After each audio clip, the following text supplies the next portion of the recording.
もいいな、ガツなお宿にほかほかご飯、お家がなくてもそれもガツだ、ガツガツガツガツガツガツガツガツガツガツガツガツ。明らかにハリウッドザコ師匠が好きな人が歌う歌だな。ということでね、幻のガッツメン替え歌。ガッツメンね。あれ多分ライブに行ってる人しか知らないんじゃないかな。本人がやりながらバカバカしくて笑って、あまりにもバカバカしくて、ね、ガッツメンってなんだよって言ってた、ね、それなのにもうそれをさらに自分の中で今度は飽きたのか、それを自分でいじってファックメンをやるっていうね。そうだねめちゃくちゃだもんな、ハリウッドザコ。そうだね。ビーチ部でライブやってた時見に行ってたんだけど、ね、今となってはね、なかなかチケット取れない、ね。まあ今だともう無理でしょ、ザコシのビーチ部のライブは。そうだね、もう全国回れるまでになったもんね。今この配信をやってる部屋ぐらいの大きさだったからね。なんか考えると感動的だね。そうだね。お笑いドリームをゲットしたね。しかもあの時さ、ビーチ部でやってた時もMC とかはね、渡辺さんやってたもんね。今をときめく錦鯉の渡辺さんが。そうだね。錦鯉の渡辺さんがあの当時からね、結構ザコシの MC とかやってたよね。あの時から今と同じぐらいベテラン感出てたからな。実際あの時渡辺さんのこと知らなかったんだけど、ハリウッドザコシ師匠の先輩なのかなって思ってたぐらいだからね。ということでね、配信分かってると思うけど始まっちゃってるよ。なーに始まってしまったな。噛むな、そこで噛む。っていうことは無規制配信オーバーコーンが始まってる。オーバーコーンだよベイベー。テンション高いね。まあね、最初からガッツメンな内容にしないと。夜中なんでね、テンション上げていかないとやってられないよね。てられな。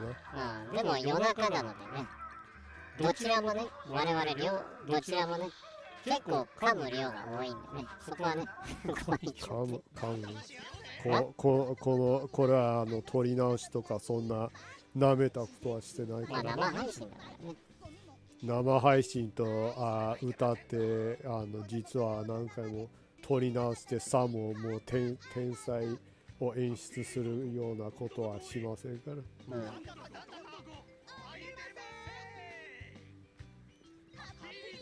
ということで今回は龍が如く8だね、遊んでるのは。そうですね。神ゲーオブ神ゲーだね。神ゲーの中の神ゲー出てこいやって言ったら多分入場ゲートから龍が如く8がね、さっそうと登場するぐらい。神ゲーオブザゴッド。それぐらい神ゲーだね。そうだね。遊んでない己らは、7から遊びなさい。セブン遊ぶとね、さらに面白いよね。セブン龍が如くセブン龍が如くセブン。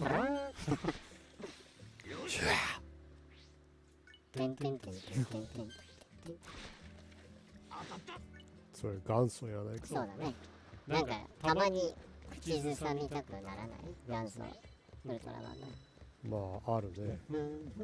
あるあるだね。ガッツメンあるある。ガッツメンある。後輩と合体させるな。ソニーの後輩と合体させる。まだソニーだったよね。やめたとは聞いてないよ。ちくわ男を殺しかけた。そういえばそうだね。ちくは男にツッコミを入れたら吹っ飛んで頭を舞台の上から落ちて角にぶつけて大量の血が流れて、救急車で運ばれたんだよね確か、でもしかしたら今夜が山かもしれないみたいなこと言われてね笑い事じゃないんだけどね、本人はあの後ケロッと大丈夫だったっていうところが笑える話にはしてるんだけど、まあね、まあやっぱ持ってる人は持ってるね。まあある意味売れないダメ芸人は持ってはいるというものはあるからね。確かにね。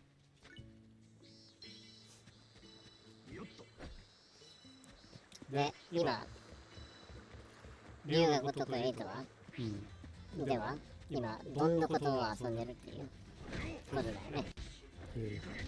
でもどんなことのストーリーはもう終わったんでしょ。だからバレはございませんよ。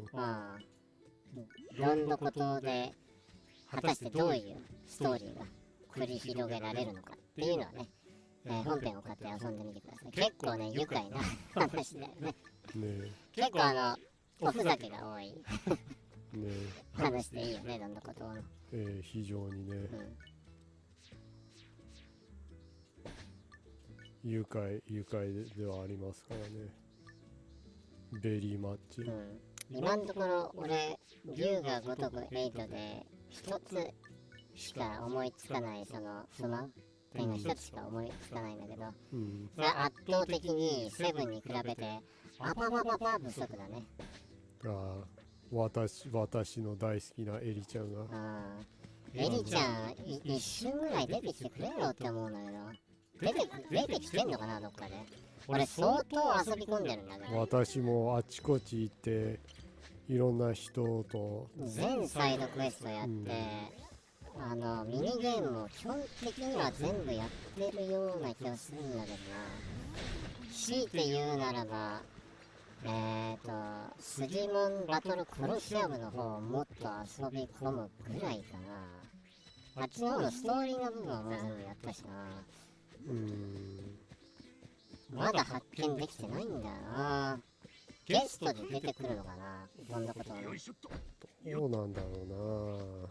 本当どこにも見当たらないし、まあバレのうちに入らないけど、一応一番正解に行くとおばあちゃんがエリは今海外支部の一番正解の海外支部で頑張ってやってるっていう。あえてこれで登場させない。ここまで登場しないのもおかしいから。でも振りみたいな感じに言うじゃん。一番成果のおばあさんにね、おばちゃんに話しかけると海外支部の支社長をやっているっていうことは、なんか丁寧な振りみたいな感じに言ってるのに登場しないんだったら、もしかしてこの8も名を消した男、みたいに、龍が如く8外伝みたいなのが後に出て、そっちの方に出てくるのかな、エリちゃん。どうなんだろうね、ほんと。なんか言っていいのか言わない方がいいか、ストーリー関係ともちょっとあえて一切触れないで。ストーリー関係のことは飲んだと思いますよ。ストーリー関係のことは飲んだけど、もしかしたらなんかちょっと振りで他の国とかもあるのかな、龍が如く今後みたいなのがサイドクエストとかいろいろやってると思うんだけど、でまあエリちゃんも海外支社の支社長をやってるっていうのがあるから、真島のおじきおるやん天使に興味津々じゃん好きそうだね、ああいう店。そうだね。なんだったっけ、天使のまま元気にしとるかな。多分龍が如くは極みの女装は天使のママのアドバイスを受けてやったんじゃないかなデビルスカーレット。デビルスカーレット、いいね。とある国の第二夫人。昔は世の男を虜にしていた。いいね、デビルスカーレット。ね、俺この間スカーレットだよ。あ、デビルスカーレット。スカるのはもうもろにそれだから。デビルスカーレットね。この間ドデカプリオが島に来てね、笑っちゃったよ。そうなんだ。ドデカプリオね。しかもドデカプリオは、滑り台を満喫してる人がパッと出てきて、結構子供心も、まあ、道理で20歳以下の人としか付き合わないんだなと。童心ありすぎるっていうね。ね、それは、デカプリオの方でしたね。あれだけどね。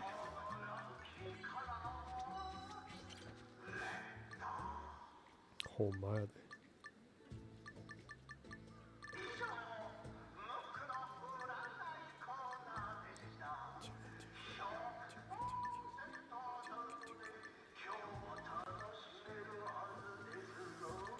とにかくどんどこ島を、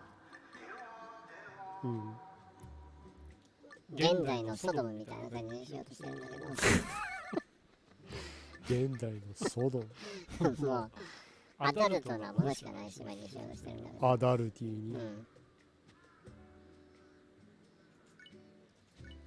T アダルティ一応ね、どんどこ島のストーリー部分は全部終わらせたから、こっからはちょっと島で遊ぼうっていうね。一回全部建てたものを戻して、更地にして、そこから現代のソドムみたいな楽園怖い島にするんだろうな。怖いな。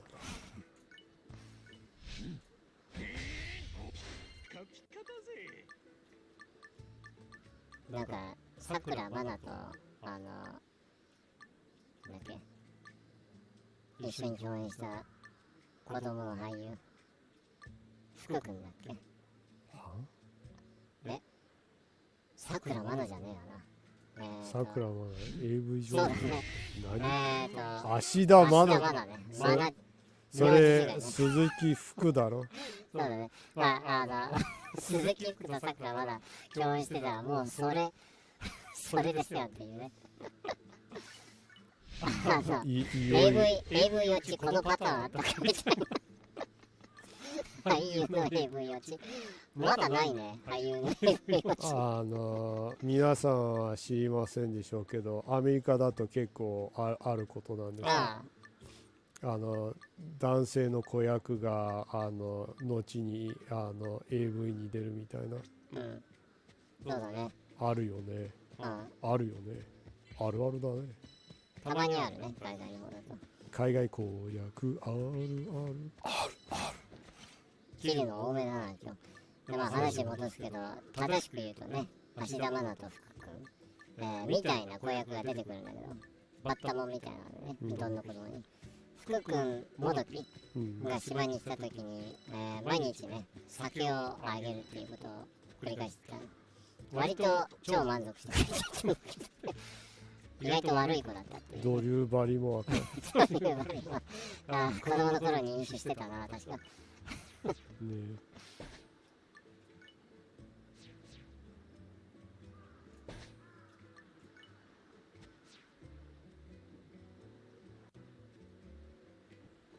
でっけこれ。そんなでかいんだ。異常にでかいんだな、あれ。どこに置けばいいのそれ。わからん。春日像は春日像は違うところにある。あ、そう。カッパだ。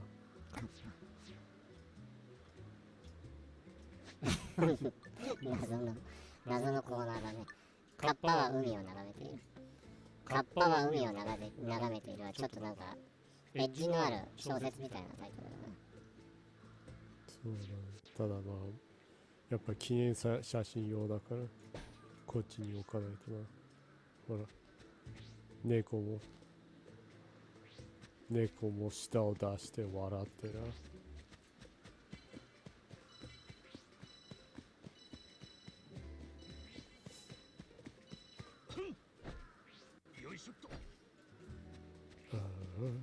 幸せの性加害告発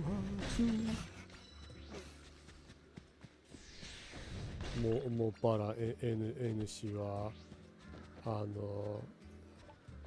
その N 氏だという噂は。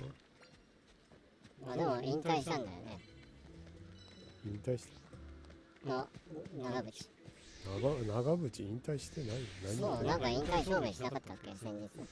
それで逃げたんだみたいな感じのことをちらっと見たの。そんなしてない何の話？N 氏の話でしょ。性加害があったって女優が言った。ヤク飲まされたミュージシャンの N 氏で、その人が共演したミュージシャンの N 氏って長渕しかおらんやんけってなって。まあね。まあだからいや実際薬物の問題で捕まってるしね。まあだからまあなんかそういうので音楽活動引退表明みたいなのをネットでちらっと見たけど、あれは嘘記事なのかな。それあるからね。それ本当だったらわし聞いとるわ。いやでもまがいなりにもちょっとは芸能ニュース確かめてるから。まあ天気とか世界情勢を確かめるときにちらっとそういうの見て。まあ本当ネットにはあることないこと書かれてるからね。ほんまやな。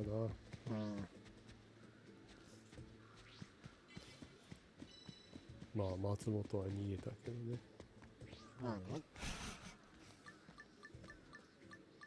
明らかに。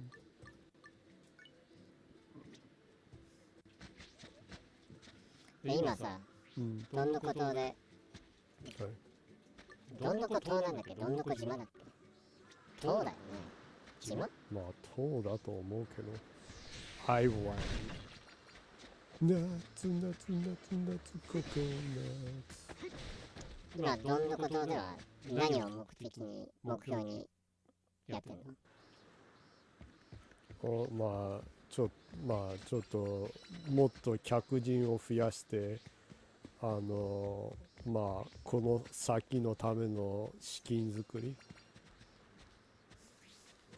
お金を稼ぐためにどんなことをやってると。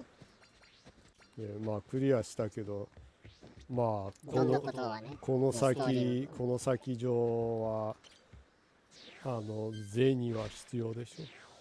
まあね、強い武器買うのやたら高いからね。バチボコ高いから。でも一定を過ぎると、いやこんな金いらないですけどってぐらいお金もらうからほんまやな。ゆうちゃんはもう2億持ってたもんな。3億近く持ってたね。なんでやねんっていう。レアモンゲットだい。ワイルドだね。ゲットワイルドだね。そういえば自己紹介してなかったな。してないね。なんやねんその言い方。いや何が普通にしてないねって言ってるだけだ。まあ本当ちょっと今日は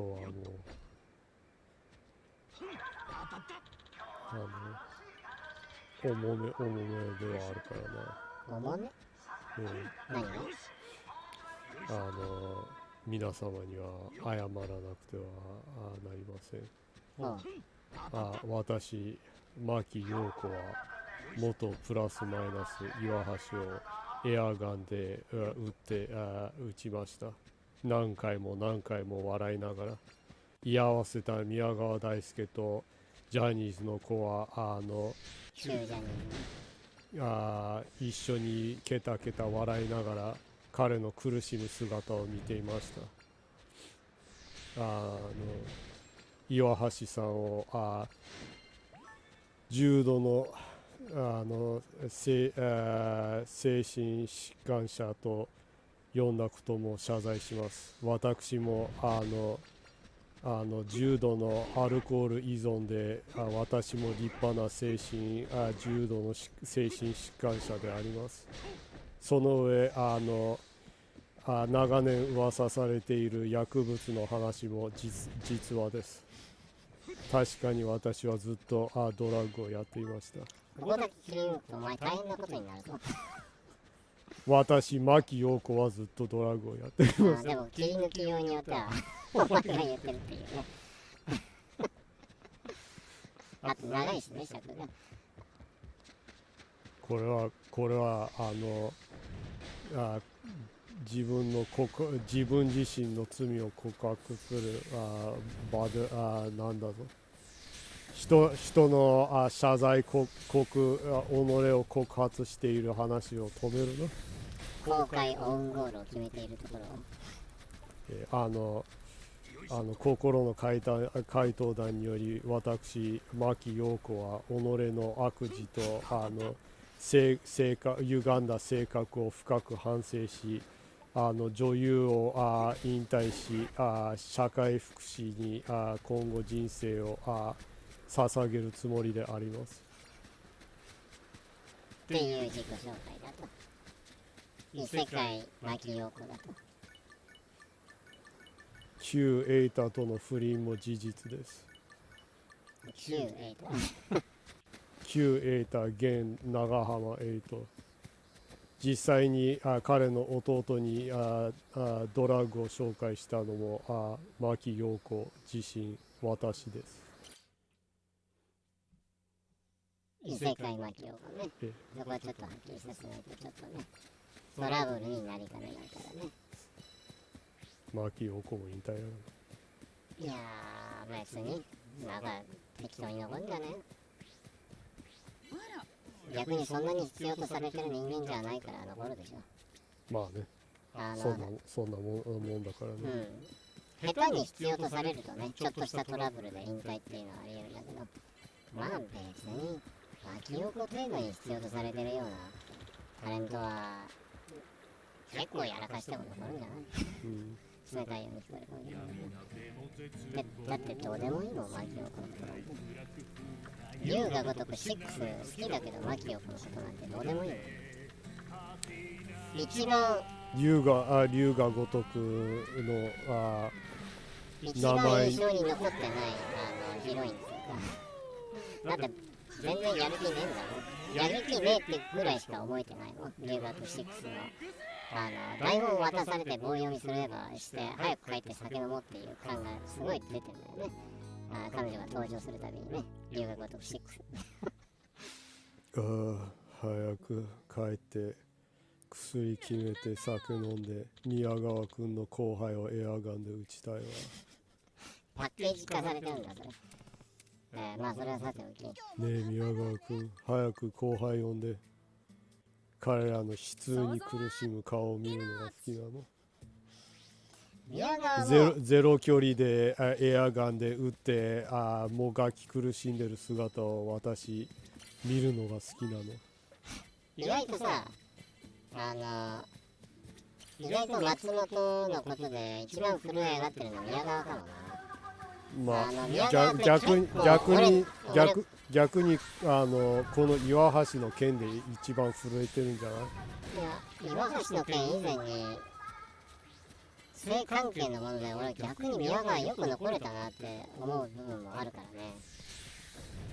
結構いろいろやりましてるからね。私真木よう子はもう一つ告発したいです。宮川大輔君は確かに日テレのイッテ Q の女性スタッフと日テレのトイレ内で性行為に及んだことはあります。それは事実です。それこそあれあったもんね。言ってしまえば元祖綿で障害者っていうか多目的トイレでスタッフとセックスをするっていう問題があったからね。まあそれはその噂というかなんか怪文書のやつが各テレビ局とマスコミに送られたというのでゾワッとしたという、まあ本当かどうかは知らないけどな。ただまあ結構あいつ性関係のものでぼちぼちそういう話出るし、まあ後輩に対する当たりが非常にきつかった、若い時っていうのはもう業界内でも有名だったしね。なんだったら先輩に対する当たりも非常にきつかったんだね。三股又蔵の股を裂きそうになったっていうね。それぐらい睾丸を引っ張る。睾丸が体から取れるぐらい強く紐で引っ張ったっていう。だから宮川がよく残ってるなっていうのが。そういえばあとタムケンのケツの穴に生肉を詰めたみたいな狂った話もあったな。だからまあ今それをテレビで言ったら多分謹慎事件になるな。ねえ、だから俺割と前から宮川よく残れてるなと。まあかろうじてああいうのをまだ笑い話として捉えられた時代だね。ギリ結構ギリだけどね。いやだから震え上がってんじゃないかなって。多分性関係でも素人に対していろいろはちゃめちゃなことをした。まあタムケンとも仲がいいからアテンドなんかもいろいろあっただろうしね。まあタムケンも松本にアテンドしてたもんね。なんだったら松本とも仲はいいから松本のパーティー先に宮川もいたみたいなのもありえないとは言い切れないからね。ないとは言い切れないからね。まあ何はともあれ意外と宮川結構ビビってんじゃないかなと。まあこの岩橋の件で多分恨みを持っている元吉本の引退した芸人は言いたいことはあるのかあるとか言うかもしれないね。まあ場合によっては物的証拠のあるパワハラ動画や写真を持っている元吉本芸人の後輩でまだ時効になってないようなものも結構あるんじゃないかなとは思うけどね。まあありそうだよね。今多分ここ最近頑張ってそういう人に連絡をしてあの時はすまんかったほんま俺どうかしてたわみたいなこと言ってなんかちょっとその方向に行かないようにしてるんじゃないかな。意外とタクシー代3000円払うから直接謝らせてや。松本か宮川はそんなにケチくないから性強要した女に3000円渡して帰らせるっていう。宮川はそんなにケチくさくないから俺も知っている限りだよ。松本はそもそもケチそうだなとは思ってたけどまあね。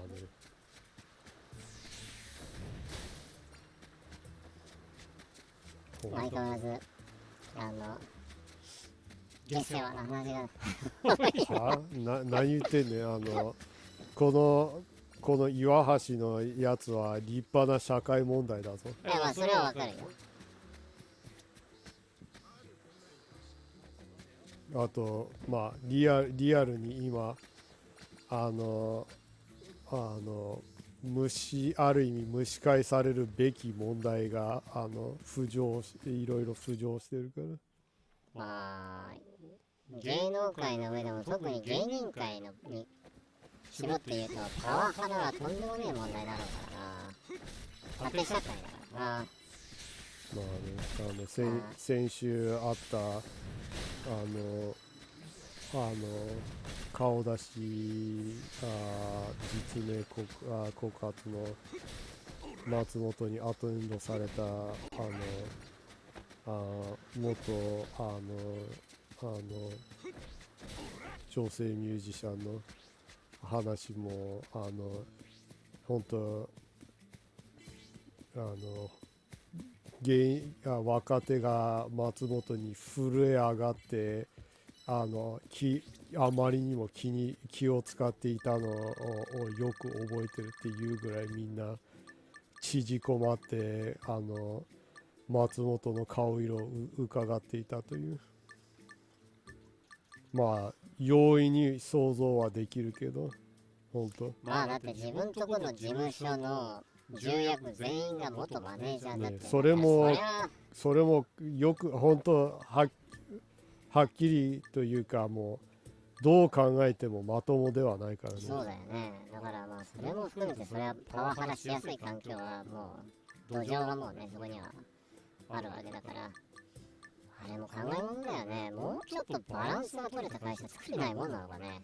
我が家なりにも一応株式会社だからさ、ね、株主はなんか苦情とかはしなかったの？まあでも株式会社といっても結局所属タレントは全員がバイトのようなもんだからね。うん。マネジメント契約みたいな、エージェント契約みたいな。だってあれじゃない、20年以上前に海外の大手の M&A が吉本を買収しようとしたら、彼らが芸人が誰も所属ではないということに、法的には所属しているとは言えないっていう、もうこの会社価値ないやんって、なんでペーパー会社ですかなんでこれでやっていけるんだみたいな、所属タレントが一人も存在しないっていう、口約束だけでいる社員みたいな、よく考えると本当昔も今も違法なはずだよまあいろいろ多分ギリ大丈夫なところをやってるんじゃない？某トップが全員弁護士だっていう宗教団体みたいな感じでね、ギリ法的に OK みたいなところをやってるんじゃない？多分。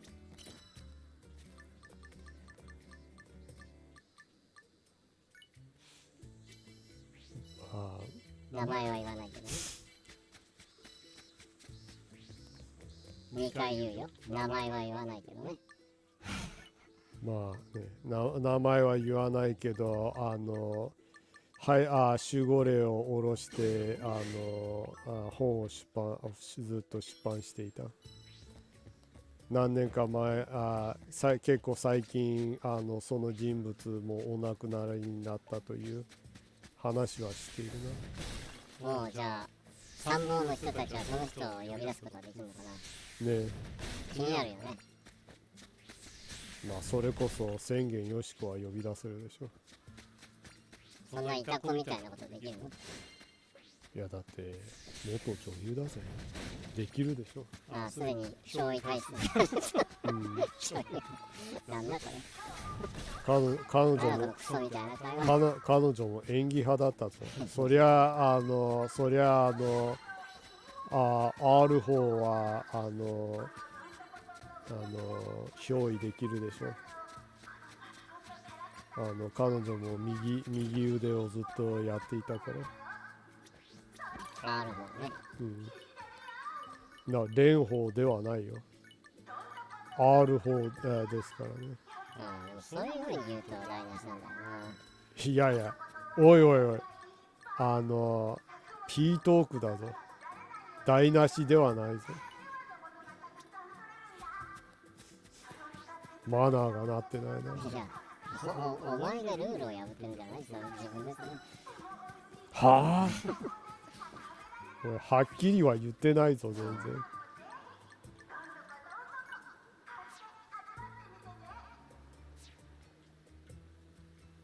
いいね、このなんか安いテーマパークみたいな感じのこの並び、ちょっと花屋敷を思い出すな。そして大量のガチャがここで金を落とすと観光客に安いな、楽しいでしょみたいな安いね。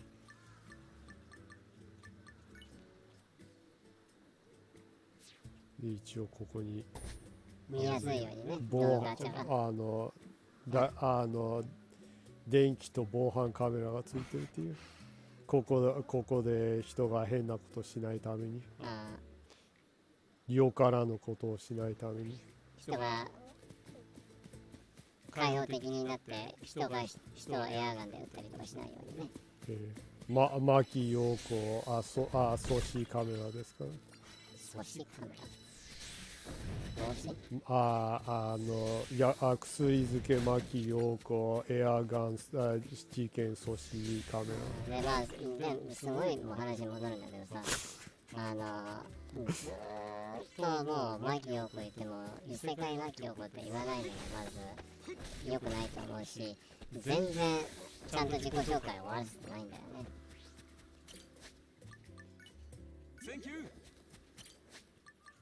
まあ今のは憑依して異世界真木よう子で自分の悪事を告発していましたが、現世界では私はフリーのイタコであり、この世で最も誇れるもの、プロ古事記のジェニーです。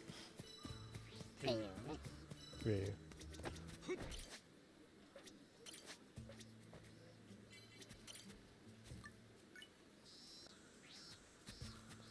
どうだい？すごいだろう。っていうところでね、みぼりさんからね、コメントがありましたよ。みぼりさんはね、名を消した名を消したみぼり。みぼりって言ってるところで何も名を消してはないんだけどね。みぼりさん、いつもコメントをね、スタンプで、絵文字で表現している、ユニークな方なんですけどね、いつも遊びに来てくださる。なのでね、今回もね、そのコメントを口頭でお伝えしたいと思いますね。サングラスをかけてる猫、その間になんかオタゲーみたいなのをやっている怪獣3匹。オタゲーをやってる怪獣って匹なの？塔なの？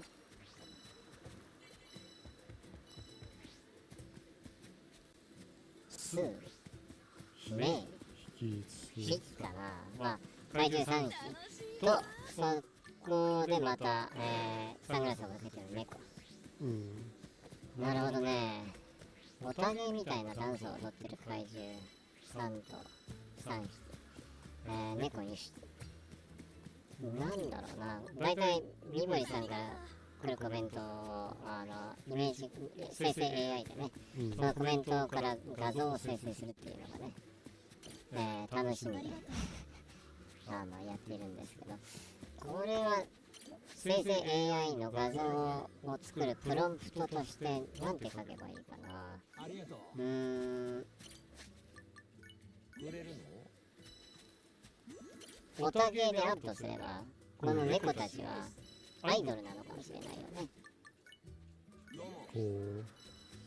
じゃあ2人組アイドルユニット猫アイドルユニット2人組のライブで、踊り狂ってオタゲーをしている熱心な、ファンの、怪獣3匹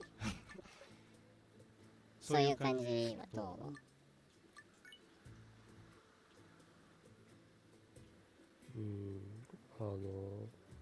それ結構いい線を言ってるんじゃない？いい線を言ってると。そうだと思いますけど、どうでしょうかね。じゃあそういう感じのプロンプトを入れて画像を作ってみるか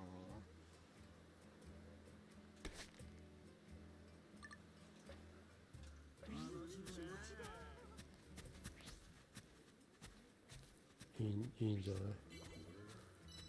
ええんでない？ In the night, in the night. な。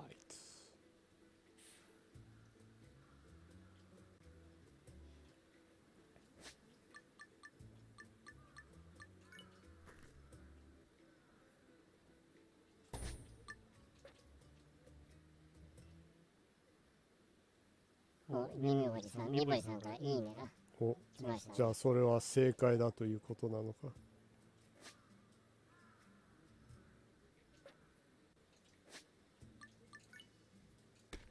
そういうことやぞと。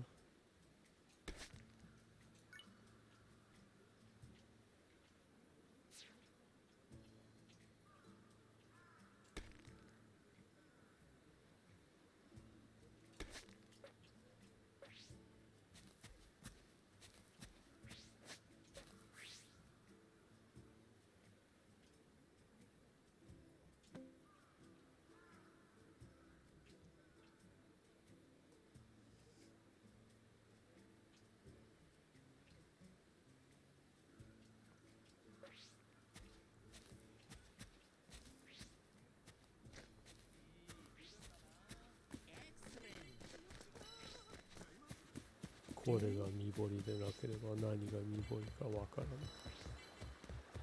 バイオで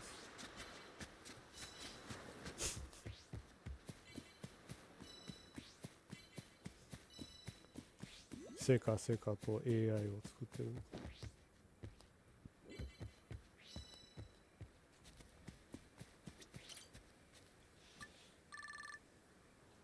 一生懸命。今プロントを考えて、2人組の猫アイドル、ユニットが開催している、音楽ライブで、音楽ライブ会場で、おたげをして踊り狂っている、熱心な怪獣のファンたちっていうのはどうかな。ああ、いいんじゃない。いい感じなんでない。じゃあ作ってみるかな。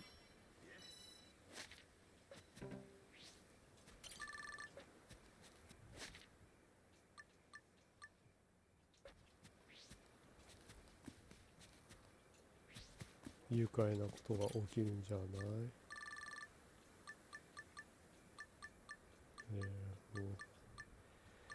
うわ、なんかぶっ飛んだ画像が出てきたな。あ、そう。なんかね、もう怪獣が演奏の方に回っちゃってるな。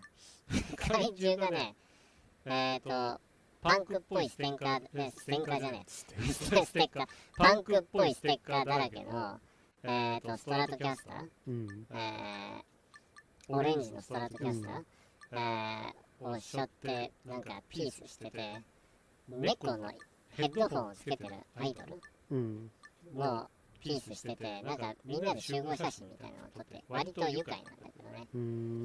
面白いよ。なんかなぜかリアルな感じにしてるし。アニメ調じゃなくて、フォトリアルな感じの画像が出来上がって。フォトリアル。後ろのオタクたちがね、みんなほぼ同じ顔をしているっていうね。ちょっと怖いな。でもまあ、髪型とか服装結構似てるからな、オタク。本物のオタクはね。RO が。あと、もう、猫のアイドルユニットって、この角度ね、みたいな。ので、猫の被り物をしている、男女のアイドルユニット。もうシンガーソングライターみたいな感じなんだけどね。が演奏しているっていう、これもなかなか愉快な。これもフォトリアル。なぜ？めっちゃリアルにできてるな。俺このバンドいたら俺見に行きてえな。猫の被り物をしているバンドね。わあ、すげえな。もはや怪獣しかいないっていう画像が。しかもリアルな怪獣がライブ会場の中でピースってやって、なんて言えばいいのかな。体にピースしてると。おちゃらけてる怪獣。そのうちの怪獣の一人が猫の怪獣だっていうね。なるほど。そして最後またどうしても怪獣をバンドの中に入れたいんだね。最後ね、T バーストの、レスポールを掲げている猫の怪獣がデビルホーンのポーズをやりながら、多分フロントマンである猫、ガチ猫もう両手を上げて、なんか楽しんでる、ファンの前でね、ライブ会場で。で、ファンはもう熱狂。こっちはもう野外ライブみたいな。なんか野外ライブっつっても、フジロックのさ、フジロックの、小さめの方のステージで、なんか、簡易テントみたいなのあるじゃん。ああいう感じの感じだったね。なんかリアルだな。なんか愉快だね。俺このバンドいたら見に行きたいな。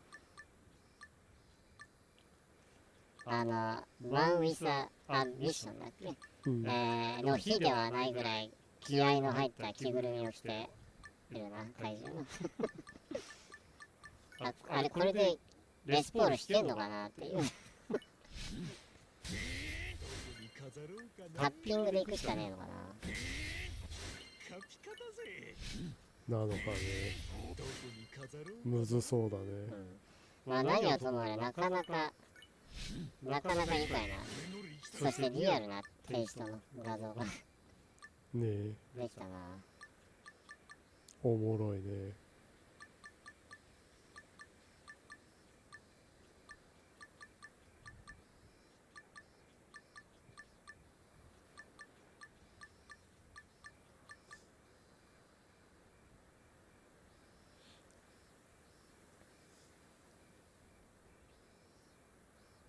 さっきも言ってた途中だけど、なんか、一気にまた寒くなったね。ほんと。あったかくなったと思ったらまた寒くなるからね。やってられないよね。ねえ、ほんと。体がいかれるわ。ねえ。バディが。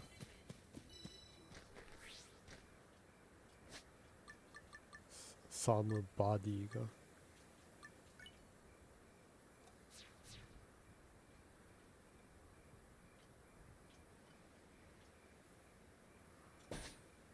満足度アップ。みんなにもちゃんとお金使ってほしいな。なんかいや、この賽銭箱の隣に ATM ワイルドな。ドリームマシン1000円自販機を置くんだ。あっちこっちで小金を落とすコーナーを喉乾いたあなたのために。もう大金を使ってほしいわけではない感じだな。小金を落としてほしい感じ。まあここにキャバがあるから、早速キャバの方に行ってる。もうみんな満足しまくりやるけど。マッシュトロピコが1000円自販機遊んでるの。本当だ。夢の1000円自販機。何当たったんだろう。ねえ。みんな楽しんでるな。島になってきたな。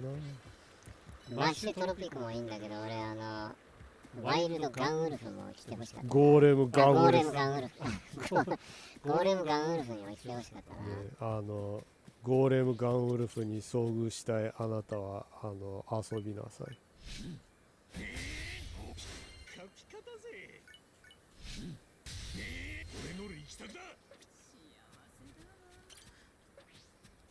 だいぶ満足できる島になってきたな。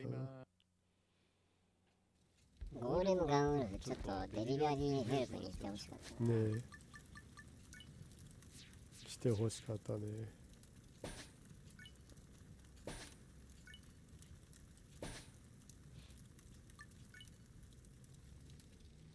ケーキ。俺の春日の部屋がもう世捨て人みたいな感じになってんだよね。ねえ、ほんとひもうどい全てをどうでもよくなってしまった人間みたいな感じの部屋になってる。ねえ、ほんまにひどい。ひどすぎて悲しい。便所の隣にお寿司が置いてあったりね。もう時々公衆トイレで見るゴミが置いてある、食事系のゴミが置いてあるあ、お弁当の食べた後のお弁当の容器が置いてあったりとかね。あれもうよくこんなところで弁当食えるなって思うよね。恐ろしいよね。俺もう本当トイレの中で弁当食うやつの気持ちが、それは人に見られたくないとか、その静かなところでっていうのは分かるから、もうトイレやぞってもうちょっとないかねって思うよね。思うよね。乙姫ランド作ってなかったかな。いや作ってない。サイコのためにも作っておかないと。乙姫ランドで働いてるのはサイコの妹だからね。まあそうだけど、一応おじさんが経営もしてたキャバのママだったから。まあね。今は亡き乙姫ランドは形見のようなものだからね。キャバ経営は龍が如くシリーズで定期的に出てくるけど、さすがにソープ経営はさせてくれないね。あかんやん。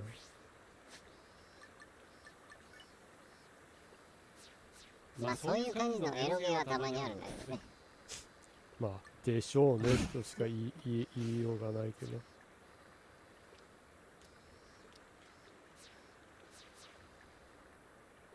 でもそういう角度じゃなくて、割と本気のビジネスのソープみたいな経営があったら面白いかなと思ってて、どうなんだろう。まあ面白いでしょうけど。全然エロくない。本当真面目にビジネスシミュレーターみたいなね。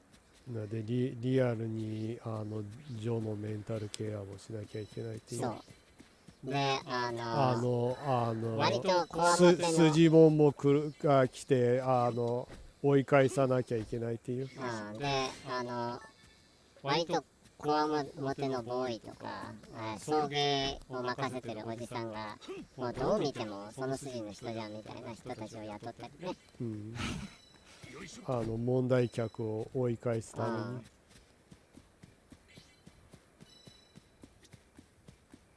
いやでたまにその送迎のおじさんとジョーが恋愛関係になって、それ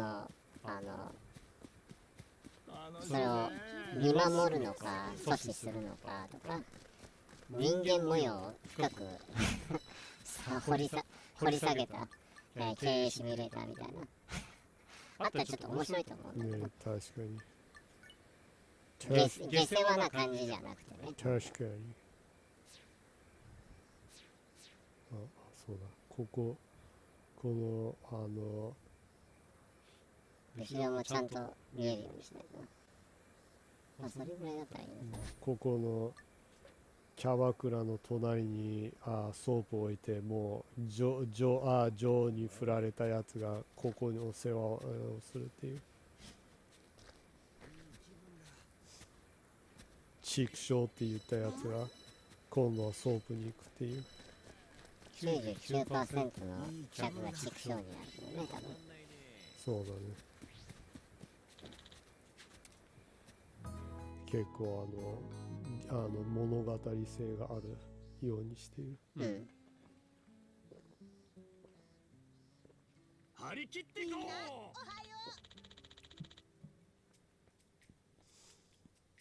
僕たちを応援してくれるって言ってくれたんだ。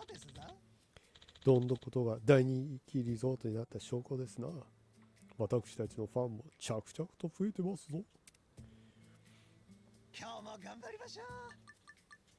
ディンディリンディリンディリン。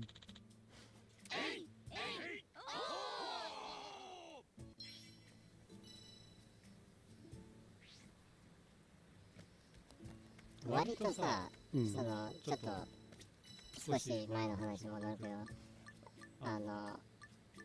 女優とか俳優とかさ、ゲームとかアニメとかでやる気がなさすぎるだろっていう、仕事をする声優でね。いうことがあ割とあるじゃん。あれ、ちょっとゲームとかアニメ、あ、今コメントが来ましたね。お久しぶりのスペインの友、我らの友、サリエルさん。Ah, Salia has dropped by. Salia says, "Oh, wow, spicy chats. Where do I sign up?" I guess Salia saw the very first comment that we got from like a bot, I think, that's trying to get people to like 18 plus. I don't know, fake OnlyFans kind of thing, probably. The real question are there trans there? What? It's a bot. Salia says, how are you doing, you two? It's been a long time. Doing well? I guess, yeah, the weather's been pretty miserable here. Yeah, the weather has been miserable here. Really cold and a lot of rain. It's bizarre how much it's raining. And rain, really cold and raining is not a really combination. Bitter cold rain for like the last 2 weeks. Yeah, but I guess I'm doing okay for how horrible the weather is. Yeah. Ditto. How about you, Salia? Hope you've been doing good. Yeah.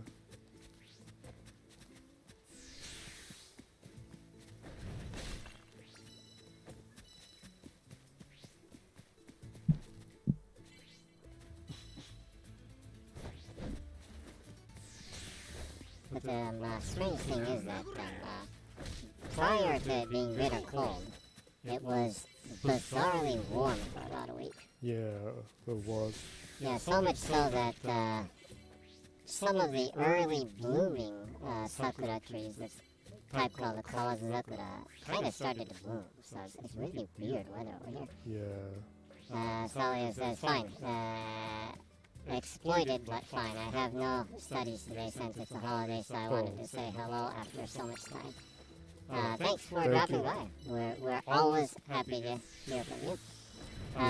So I said, I finally have a day to catch up with you too. Thanks. Thank you. Thanks for using your time to catch up with the two of us.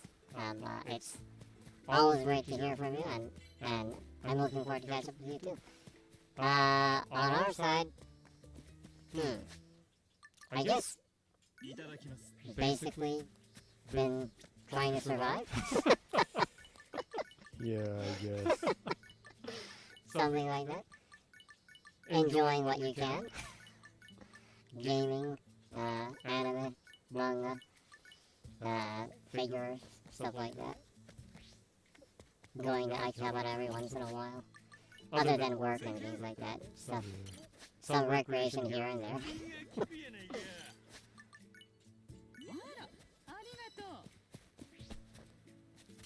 There's been a lot of games to play the last, like, half a year though.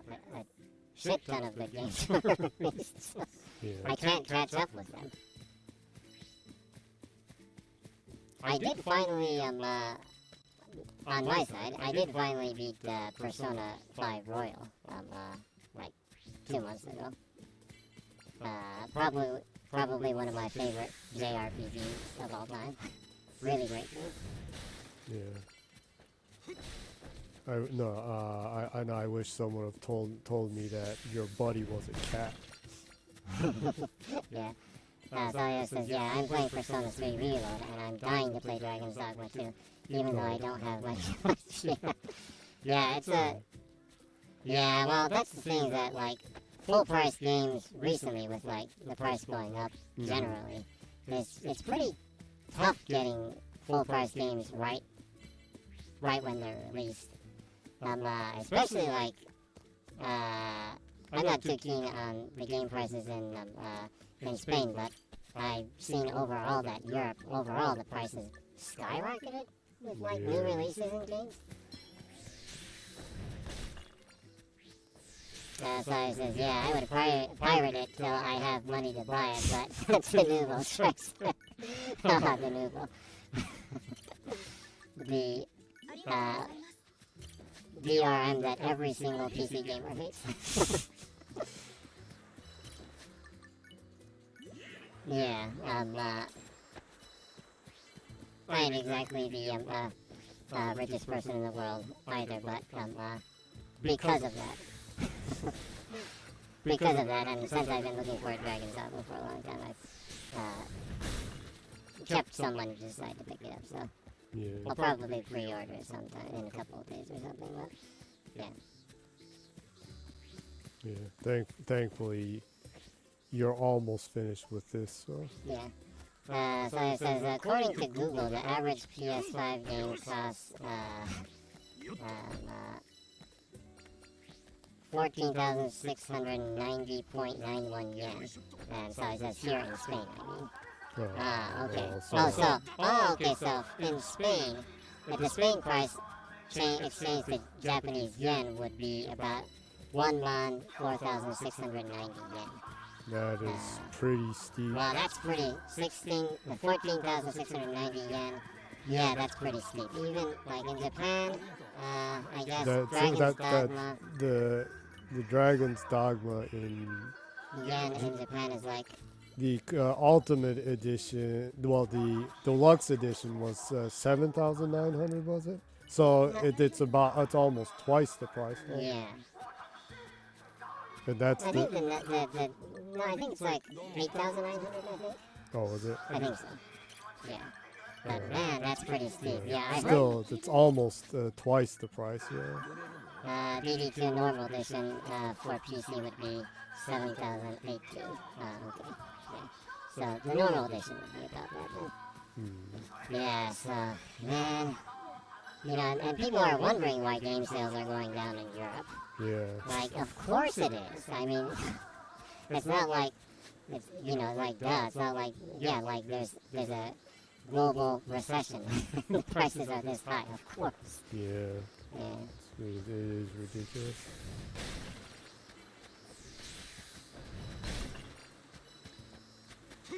Well, at the very least, the good thing about Dragon's Dogma is a game.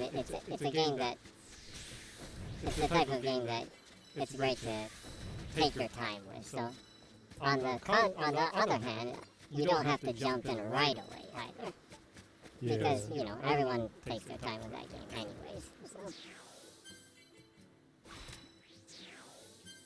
Yeah.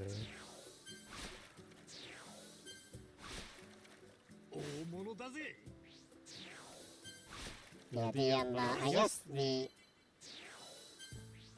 guess the average price for games in Spain would be about the average price for Atlas games in Japan. Yeah. Atlas games are really expensive in Japan. Yep. So it says, how many fucking harpoons does a tuna need to die? 4, right? The big ones take 4. Yeah. Yeah, Pretty crazy. they're pretty tough mofos.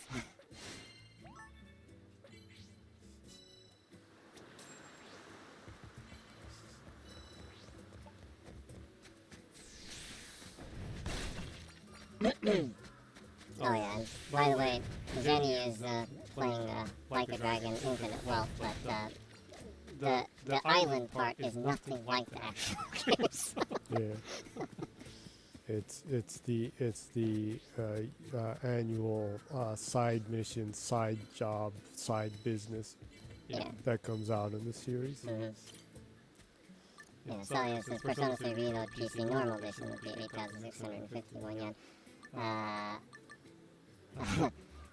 Yeah, the deluxe ones from Atlas are generally go from like 14,000 to 16,000 yen. I think like Unicorn Overlord is that. Cause I like, I'm actually interested in Unicorn Overlord, but it's pretty steep. So Yeah. I haven't got to play the demo that just came out. I hear it's really good though, so I'll probably try it out and think. I also saw it says more like a Dragon Infinite Woodchop. Yeah, the island building mini game that Jenny is doing. You do a lot of chopping. Yeah.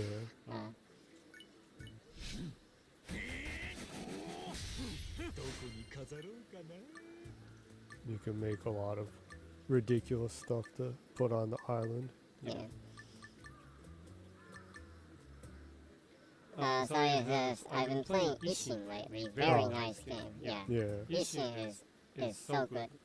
It starts off a little slow in the action side because it takes a while to get into the groove of fighting because the skill tree that you can unlock in that game is a little bit slow in progression.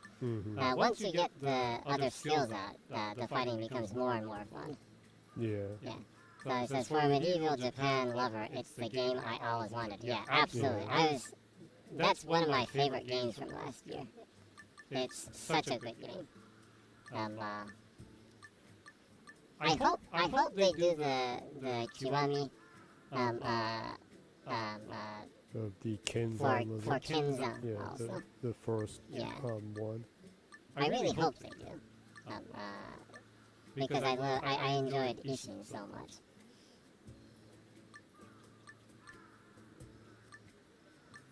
Saya says it's my first Yakuza game as well. Ah, good. It's the Yakuza series is kind of a rabbit hole of a game series in a sense. If you do play it and you do enjoy it, there's so much more to play with it.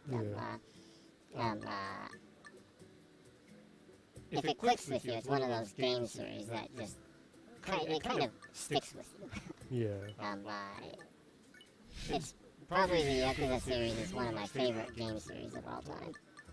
The characters are so good in it.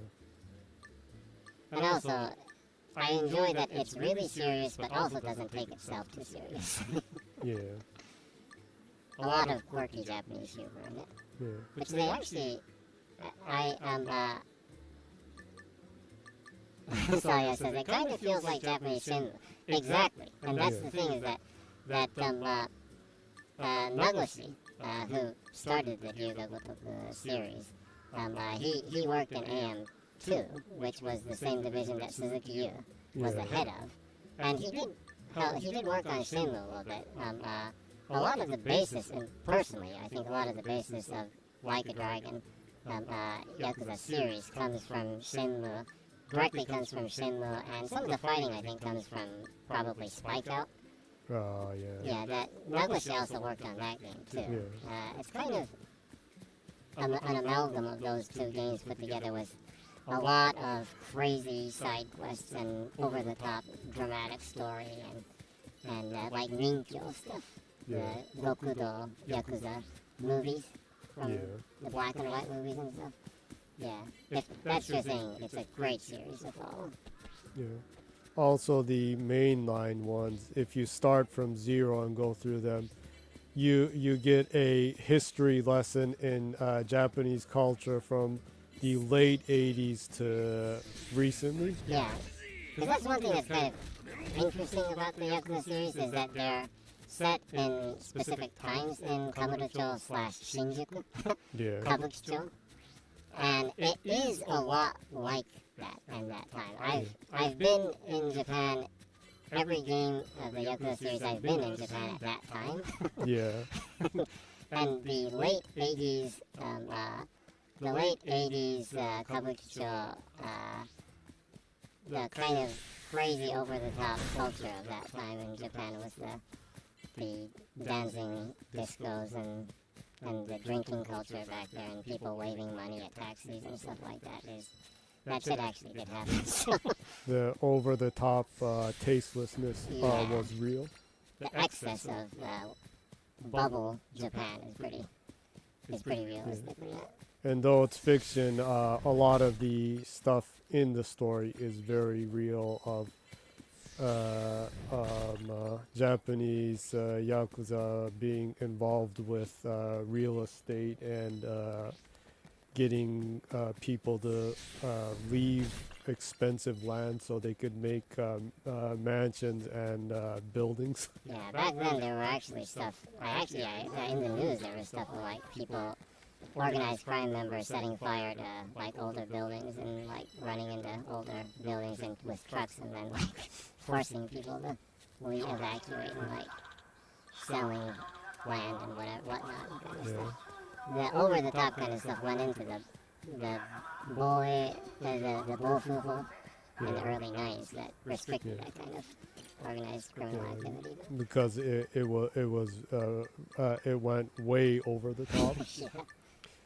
I actually, for a history lesson, I highly recommend Zero because probably the late bubble period in Japan is very, very unique and truly bizarre. and that really captures that era. Yeah, well. So if you have a chance, Yakuza 0 is a really great game to play because the story is fantastic in that too. And by the time you finish the game, you will love Majima. The mad dog of Dojima. Yeah. Yeah. It's a really great game. Ishin is also one of the best games too. Yeah. The director, Yokoyama-san, who's the studio head of RGG Studios. Yeah, he was saying that actually Ishin is one of his favorite games that he made. And I can understand. It's a really great game. The story's good too. The characters are good. The side quests are fun. And yeah, I've always wanted to wander around that period of Japan in a city like that too. So it scratches an itch that I've had. Yeah.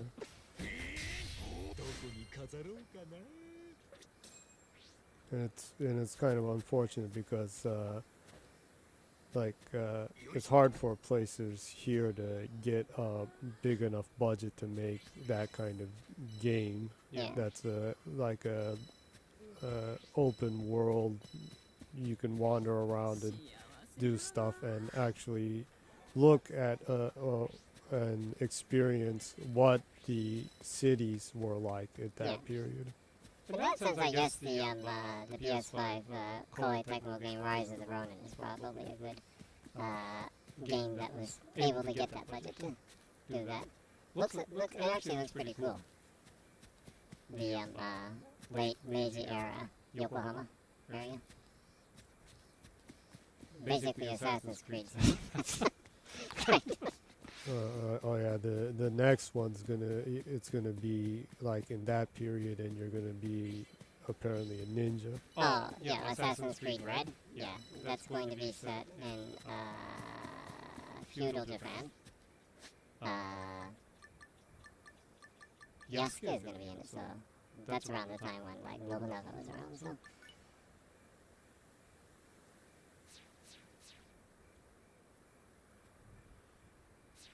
That's actually a game I'm really looking forward to.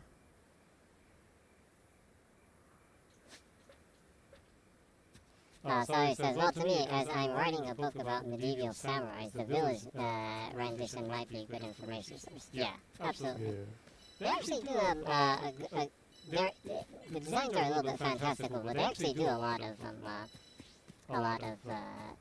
research in trying to capture the feel of the cities that they make, and kind of turn them into a diorama, kind of. Yeah. The fantastical signs that you see on the stores, they're a little bit over the top, but it is kind of like that. If you ever come to Japan, you should go to the Edo Museum in Asakusa-machi. Was it? It's over by where the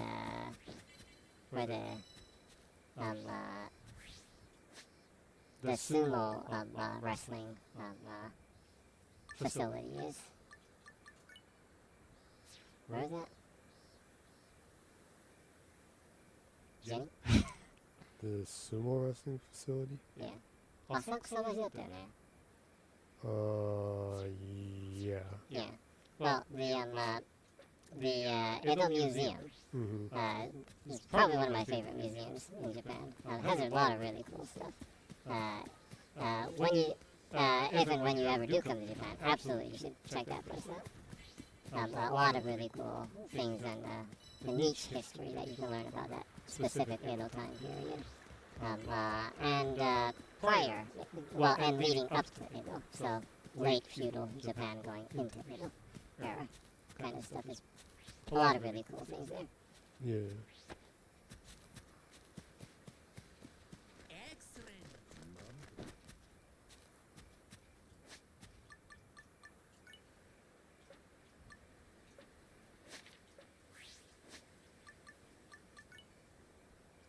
I forgot the name of it. There was like a game recently that was, I think it's in beta or something right now, that is like the feudal Japan life simulator on PC that recently came out, I think. I was kind of interested in that. I'm not sure how accurate it is because it's not made by a Japanese company, but it looked kind of cool. I think they work with historians to make that, though. I think so. I had a wish to see it. I forgot the name. But that's a huge ass one right there. Yeah. Sawyer says, also, sorry for making you speak English being a Japanese student. Absolutely not. You do not have to apologize for that at all. Yeah. It's very loosely Japanese. Yeah. We're basically talking to ourselves since we, like, generally don't have comments. When we do have a comment, a lot of times it's some weird bot that's trying to take you to a sex site or something. Or the random person who comes by once in a while, or Mibori-san who always leaves cat stamps and stuff. Yeah. That never said anything. Yeah. I still don't know their nationality, but I enjoy it though. So not really, it really is a non-issue. Basically, it's Japanese, but basically a bilingual stream when needed. Asai says, Nemo loves cats. Can't blame them though. Yeah. Absolutely. Definitely. Talk about cats. I'm not sure if you're aware of it, but there's a manga called Night of the Living Cat.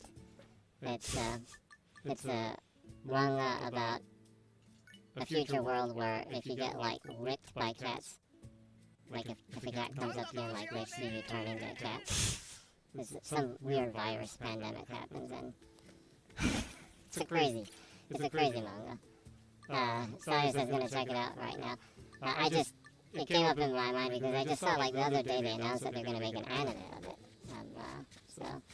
Wacky. Night of the Living Cat. 2025 the animation's gonna start, so I have the first couple of books of it.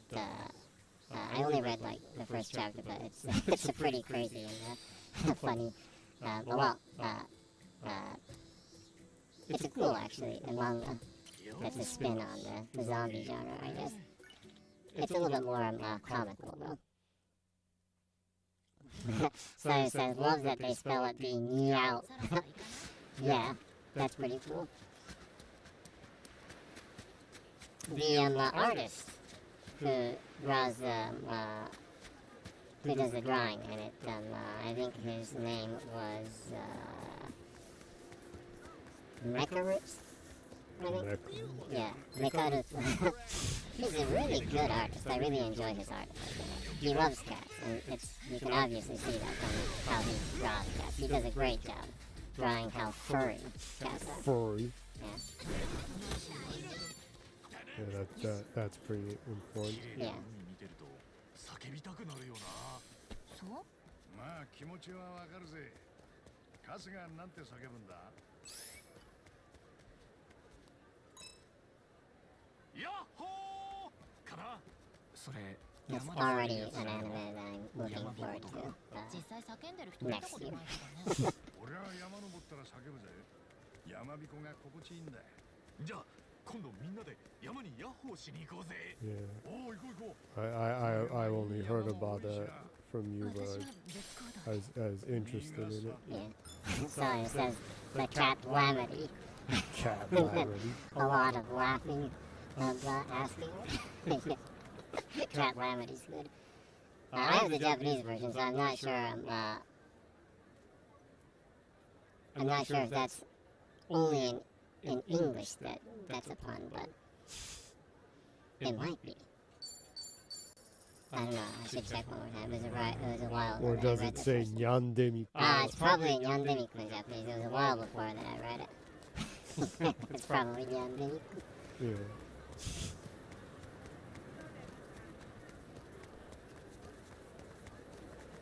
What are you looking at? I'll sue you.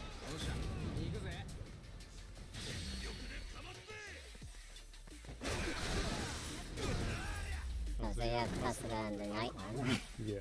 I never put him in that costume when I was playing this game. I always have him like dressed really neat. Either that or in a funbushi.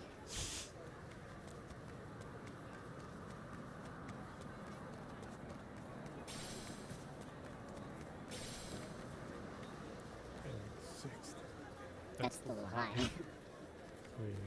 Oh, absolutely. 調子いいね。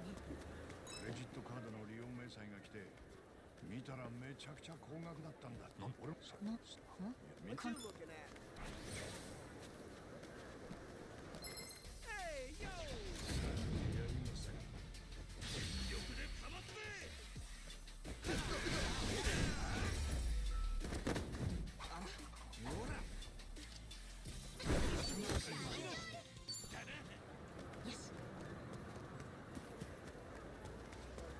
One thing that's actually really fun about this one is just wandering around Hawaii. Since it's been bitter cold in Japan, it's kind of been refreshing to see a warm and not wet place. Yeah, that's for sure. Yeah.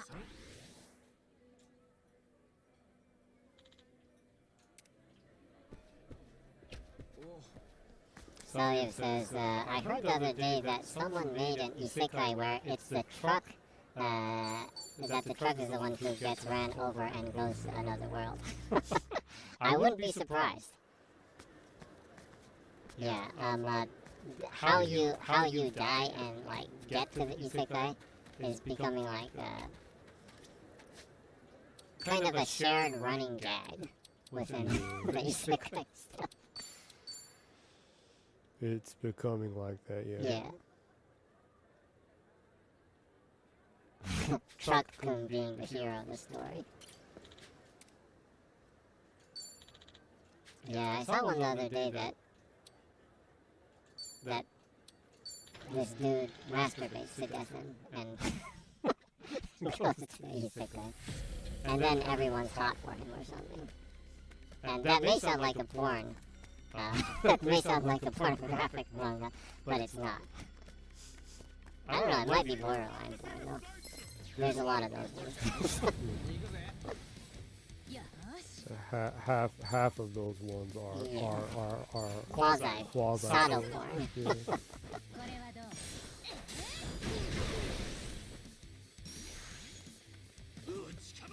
いつでもどうぞ。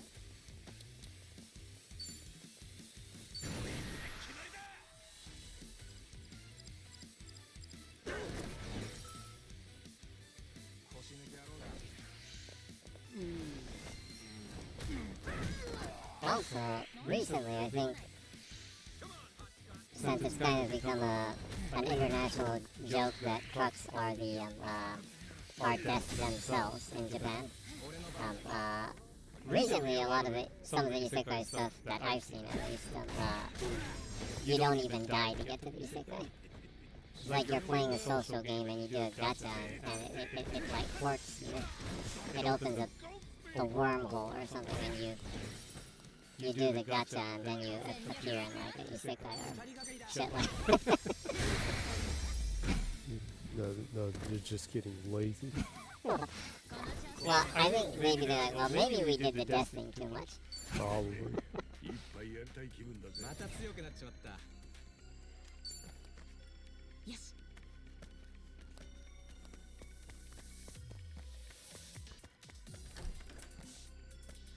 足が軽いぜ。 They should have like a anvil falling on someone like Looney Tunes and Wile E. Coyote, huh? Yeah. So they should start doing stuff like that. 腰が張るぜ。 Sawyer says, I have this theory that isekais increased in popularity due to them being about escaping this world. I absolutely think that's spot on. Oh, yeah. No, that reminds me a little bit ago. I saw an interesting thing that that's actually from several years back. That's been really popular in Russia, and in a way, it's so popular. It's quasi banned because young people were committing suicide, hoping that they'd go to some other world that wasn't as shit as the world they live in. Yeah, that's a pretty grim. Pretty grim and depressing. Yeah. That your life is so shit. Yeah. You want to just warp to another world. Yeah. I don't know. Maybe that's the reason why recently there's less death transfers. Probably. There probably have been problems with things like that. Japan's suicide rate isn't really that great either, so yeah, that might be it.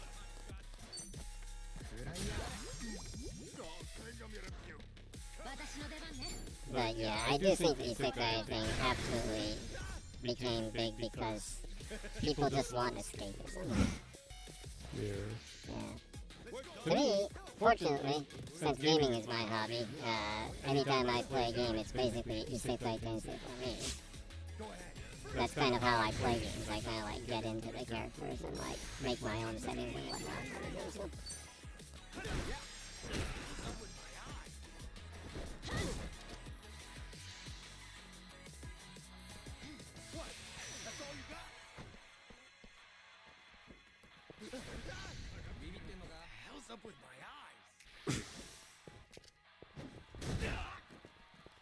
So it says, oh yeah, gaming is the only escape I have from gaming crap. Same. Yeah. Well, but basically, thank God for gaming. That actually, I literally am quite thankful for that. I like history, but like looking back at history, I'm quite thankful that I exist in this time period.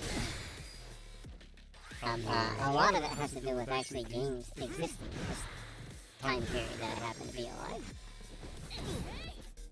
Yeah. Because I've kind of been able to like see the entire evolution of games, which is really cool. You don't really get to do that very much with like huge idioms and, you know, and art or entertainment. Yeah.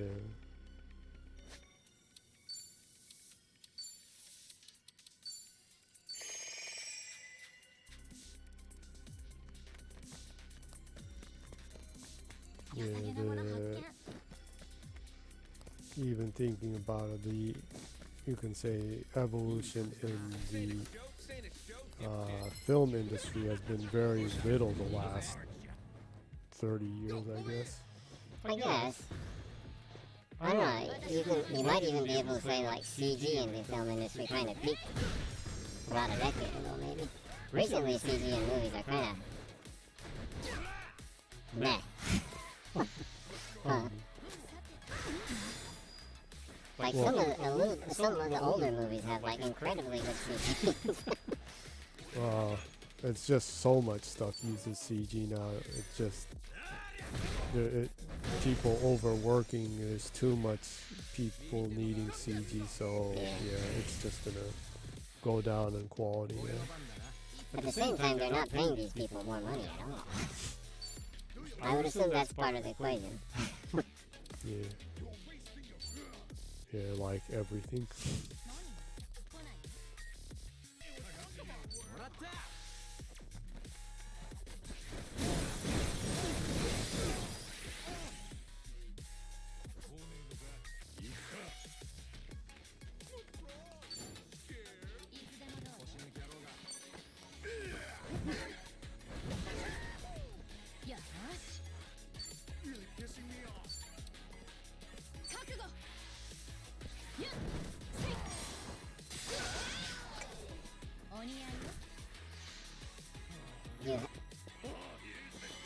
You have Sato in an idol suit, Kunoichi.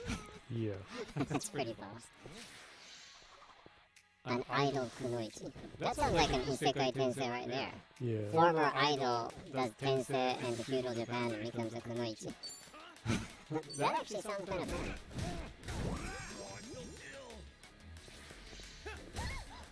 Yeah, that would probably work pretty good as a setting. So he says, what did you think of Persona Royal, by the way? I thought it was absolutely fantastic. I really loved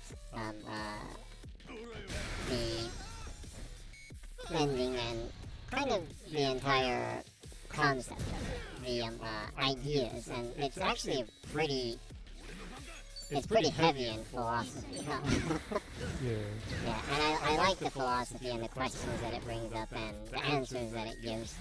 And, of course, the entire crew I love all the crew. They're all great characters. And, man, Morgana, so good. Yeah, the other day I saw a Morgana figure. They're quite expensive, so I've been wanting to get a Morgana figure a while. Sawyer says, I felt like the ending of the normal one was pretty dull, but Royal's ending is very, very good. Yeah, I didn't play the original one, so Royal was the first variant of P5 that I played. So that was probably good. So, I really like the ending for Royal. And, well, yeah, like I said, I love the characters, the crews. It really made me want to go out and try to get a collection of the figures. There aren't very many of them, though. Yeah. I'd like to kind of have a little corner in my room, or my working place. I actually have a lot of figures in my working place for reference. I'd like to have an entire kind of, the Phantom Thieves corner. That would be cool to have. They recently released a couple of figures. I forgot the name of the company, but they're made pretty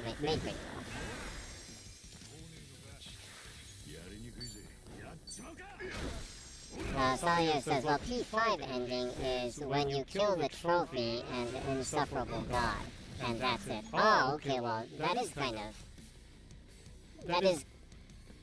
anticlimactic, I guess, if it just kind of ends like that.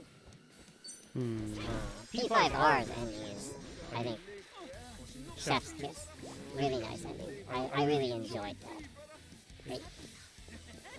So, yeah. It's good they added it to it then.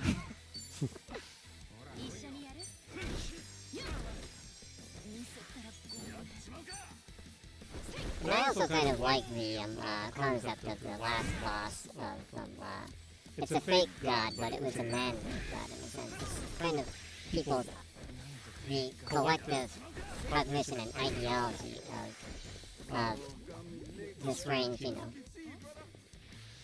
ideas of wanting freedom, but also wanting to be free of responsibility at the same time too, and kind of creating your own gods. Sawyer says, yeah, I'm team psychologist. Yeah. I like that aspect of the game too. I think it's quite poetic how it approaches these concepts slowly and gives people the time to digest these concepts in a manageable way that's still interesting and not too scientific at the same time, or too philosophical that it's too out there. They do a good job. They do a good job introducing these concepts to people through the story and managing them in a way that's comprehensible to basically anyone.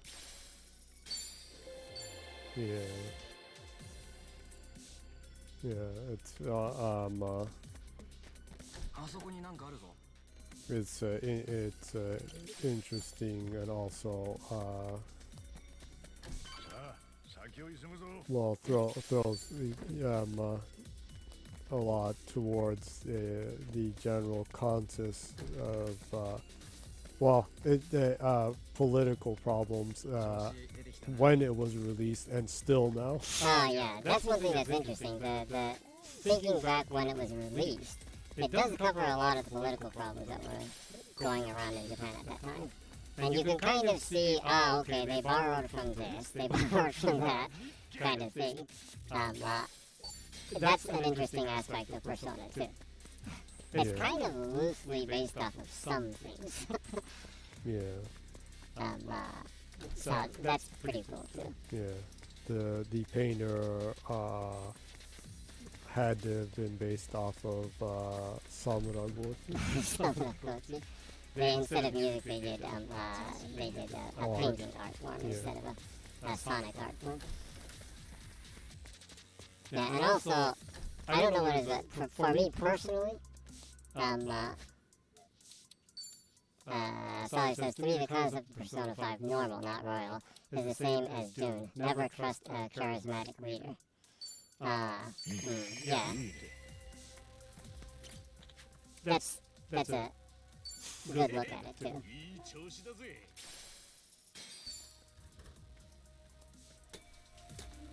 Charismatic leaders do tend to be end up being like that. Yeah. Going back, like the charismatic leader and boss and that, I kind of get what they were referencing with that character, or who, or what group they were referencing with that character in Japan, and that specific time that it was released. And it's interesting if you look at that. There's a lot of overlap, and kind of media even kind of working to create these fake charismatic figures.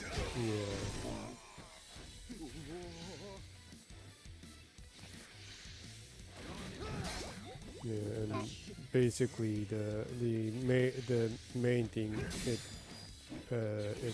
puts at the end is well, more or less the biggest problem in Japanese culture of it's better to just go with the flow than go against it or voice your concern towards problems. And if you do, even if it's for a good cause, you end up standing out too much. And you're the bad one for some reason? For some reason. Yeah, they did a good job of covering those issues using Joker as the character too. Because he's a person that stood up for what was right, but then ended up, getting punished for doing right. Yeah, so all of the characters, I do think they did a great job writing out the characters' backgrounds and their personalities, and you can kind of understand what kind of moral story they were trying to tell with each character's backstory. Yeah. And I thought that was really well done too. Also, I like the sub-characters that came out in it too. As a person who likes sub-characters a lot of times more than the main, like, I'm not sure if it's me thing, but for me, the hero of that game is Kawakami. Becky. Yeah. I don't know, the Phantom Thief gang, or crew, they were kind of too family for me to wanna romance them. There were two families. Yeah. For me personally. All of them are, like, great, but Kawakami felt like the right character to romance, for me personally. It's just amazing, but...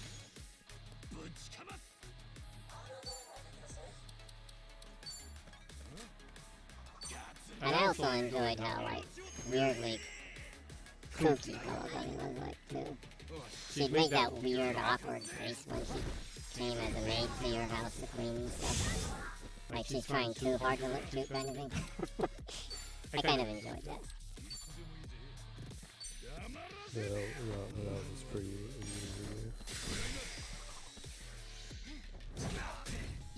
So I feel like every male main character in P5 is a bit dull, and that they put all the effort in the females. They definitely did put more effort in the female characters. Yeah. But I kind of, I don't know, maybe since I'm kind of loosely in the art industry, I kind of like,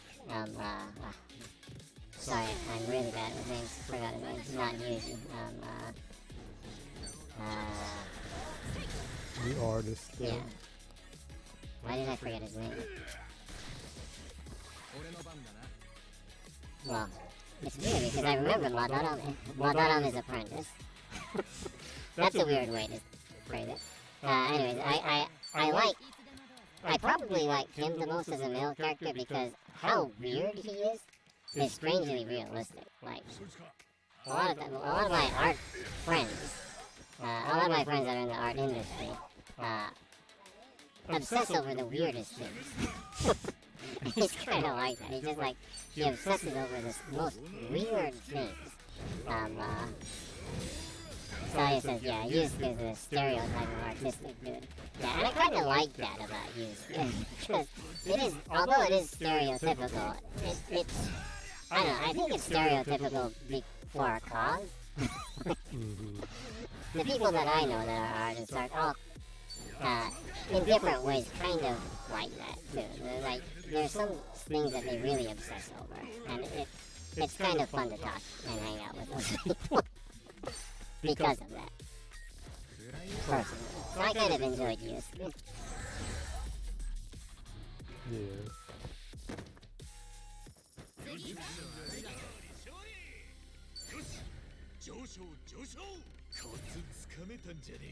吸収が早いのよね。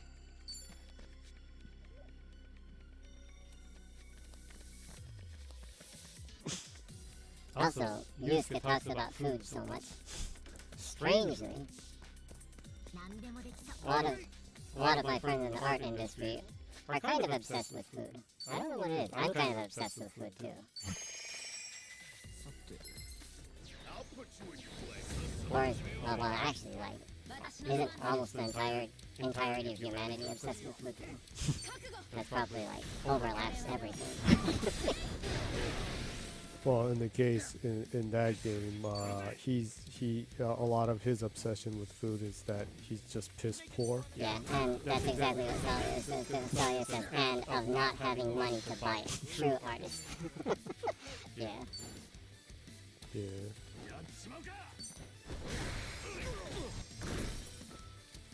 相手してあげる。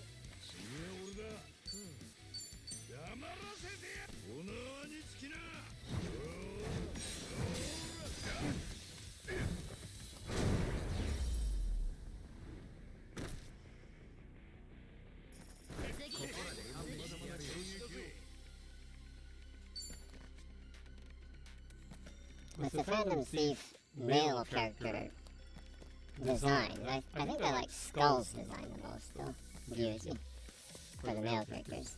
I like skull the mask he has. yeah, I like the skull mask. Yes, I think it looks like something that kind of like something that Shinko Aoji would design from Metal Gear. Like If it the was full more realistic. metal man Yeah. in Death Stranding. Yeah.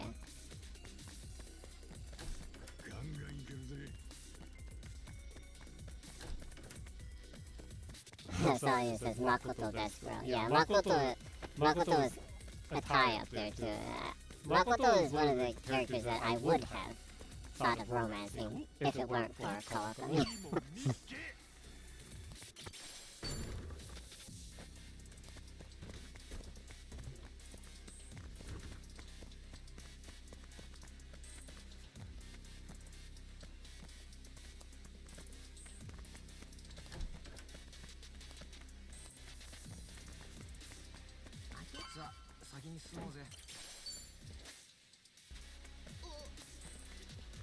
Actually, if I think about it, out of the male characters, I think I probably like the Master the most.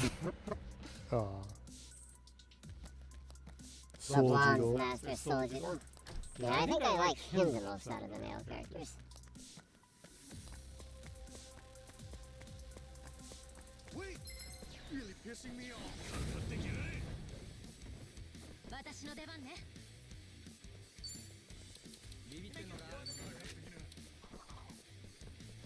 覚悟。これはどう？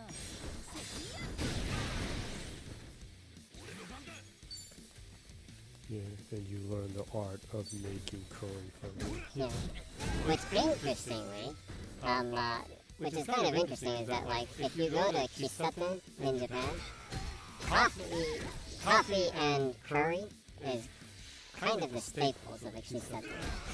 It really is, literally. Yeah. There's even a genre of curry called Kissakare.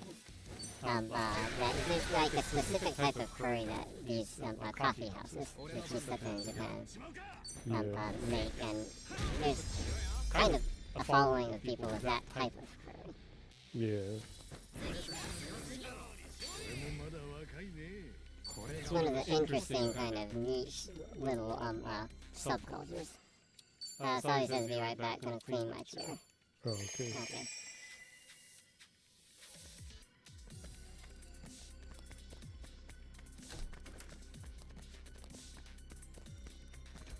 ということでね、今しばらくよく遊びに来てくださっていたね、スペインのね、サリエルさんとお話をしていたんですけど、久しぶりに。そうだね、今日たまたまスペインの方で休日で、もうありがたいことにね、わざわざ休日なのにね、貴重な、休みの日をね、我々と少し時間を共有してくださるのは本当に感謝しかないね、本当。俺らみたいなもんのためにね。こんな異世界の真木よう子を憑依させるイタコババアと。ねえ。こんなやからと時間を過ごしてくださるのはね、本当逆に申し訳ないぐらいなんだけどね。ありがたいね、本当。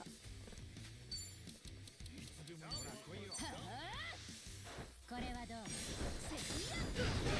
今ね、ちょっと席を外すっていう風に言われたので、またちょっと日本語で喋ってる次第であります。俺の番だな。もしあれやったら戻ってくるまで急ぎで最近の情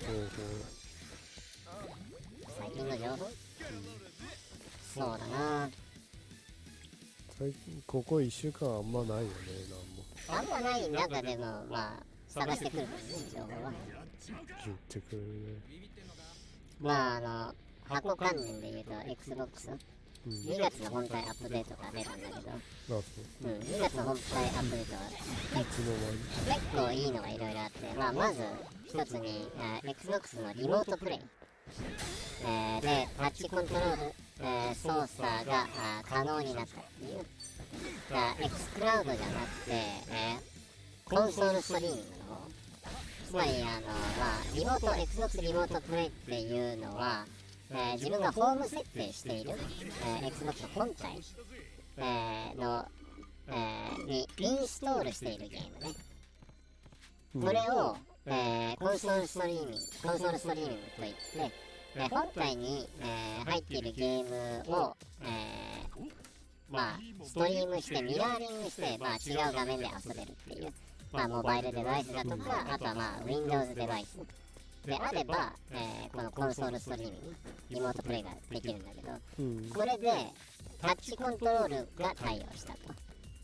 ということでね、本体に自分の、ホーム設定にしてる本体に入れたゲームであれば、スマホからアクセスできるっていうね。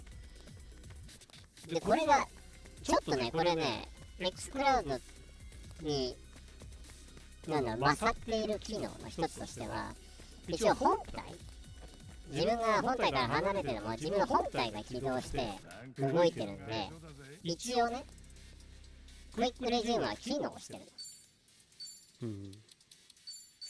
だからやめても本体は一応家にある本体はクイックレジュームに入って、家に戻った時はそのままやめたところから続けられるっていう、これは結構ね利点なんだよね、リモートプレイの。でこれがねタッチコントロールが対応したっていうのは何がでかいかって、一応 X クラウドでタッチコントロールに対応しているゲームはもちろん、iPhone とか Android 系の端末や Windows デバイスでタッチ操作があるものではそのまま、X クラウドのタッチコントロールゲームパスに対応しているのはそのままの UI でタッチ操作で遊べるんだけど、それ以外に基本的なタッチ操作っていうのが実装されて、この UI でね。なのでほとんどのゲームをタッチで遊べるらしいんだよね。これ後で俺でちょっと試してみるけど、いろいろどういう感じか。なのでめちゃくちゃ便利だよね。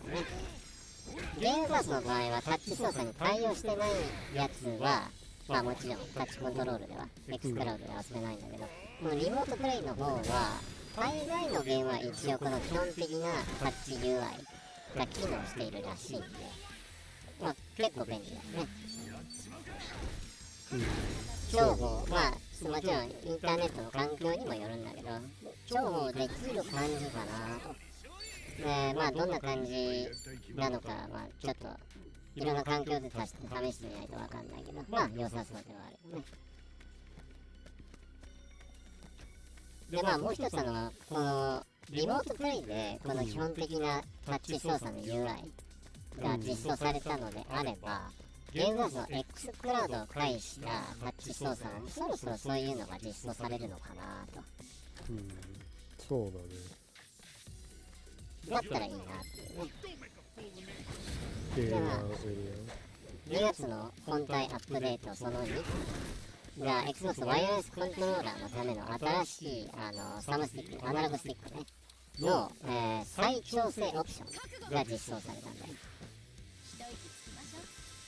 でこれは何が面白いかって Xbox のアクセサリーアプリがあるんだけど、このアクセサリーアプリでユーザーガイド付きのセルフキャリブレーションツールが実装されて、それを使って、例えばアナログスティック、サムスティックの反応が悪くなったスティックとか、これをデッドゾーンを調整して、このベロシティを細かく調整してもっと操作しやすい微調整ができるようになったアプリで、コントローラー単位レベルでね。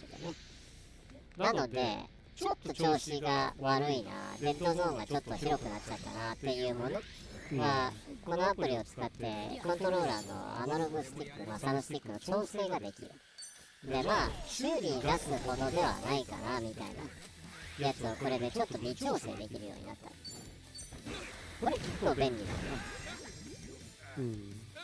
まあもちろんアナログスティックの摩耗、定年変化の摩耗によるドリフトとかそういうのはさすがに無理。まあそれはもう修理に出すか、自分で修理用のサムスティックの中身もう Amazon で買えるけど、それ買って自分で修理したりとかっていう感じでいくしかないけど、さすがにドリフトとかそういうのはね。でもちょっと反応が悪いなぐらいのものだったら、このベロシティのキャリブレーション調整でまあ大体いい感じに操作できるようになるかもしれない。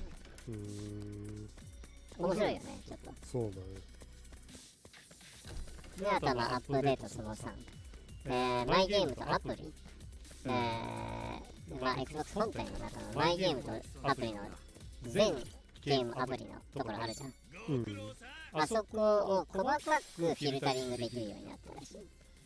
だから自分のマイゲームアプリのフルライブラリーからもっと細かく、例えばゲームパスだけとか、ゲームパス最新作だとか、もっと細かくフィルタリングして早く自分がのライブラリーから見つけたいゲームを探しやすくなったらしいので、ゲームたくさん持ってる人はね、ライブラリーが多い人は結構これも便利になったかなと。これまで確かめてないんであれなんだけど、確かめてへんのかい。うますぎる。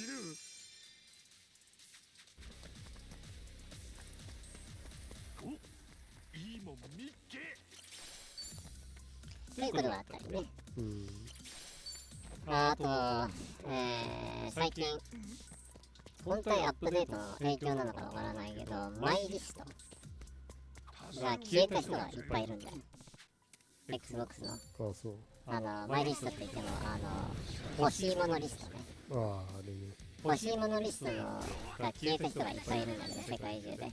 一応それはもうパッチは出して、大体の人の欲しいものリストはもう戻ったはずだというので、まあ一応皆さんもね、まあ、チェックしてみた方がいいかと、いう感じだね。で、まだ戻ってきてないよっていう人はね、バグ報告を送ると多分、Xbox のサービス関連のものをやってる、人はありがたいなっていうね。だからマイリストはフェイバリットリストみたいなのちょっと確かめた方がいいかもね。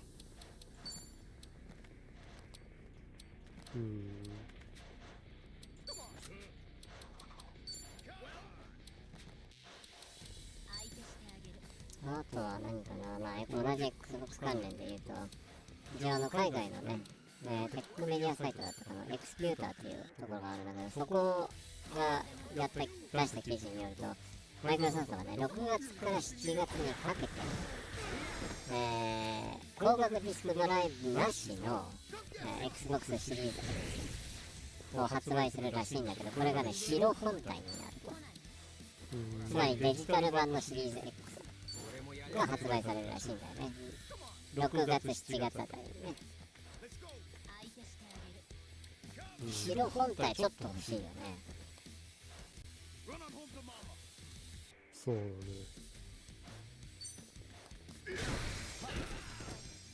ただシリーズ X だったらディスクちょっと欲しいかなとディスクドライブちょっと欲しいかなと思うよね。まあね、360ゲームたくさん持ってるからね、ちょっとそこは気になるね。なんだったらむしろシリーズ S にディスクドライブを作ってほしいぐらいなんだけどね、個人的にはね。そりゃね。まあ多分そのうちなんだっけ PS5 スリム、でやったみたいな感じで、ディスクレス本体が普通になって外付けの、ディスクドライブでディスクがあるゲームね、フィジカルゲーム、を遊ぶっていう感じになるのかな。最近パソコンもディスクドライブついてないのが多いからね。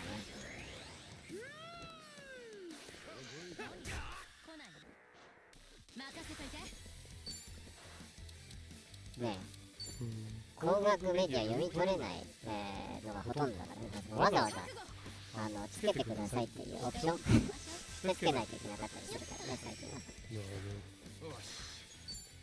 うざいね。あ、またコメントが来ましたね。So it says, done. Gotta sit on my piano chair till the other one dries. Hope you didn't spill anything that was too messy. Yeah, that can be a hassle.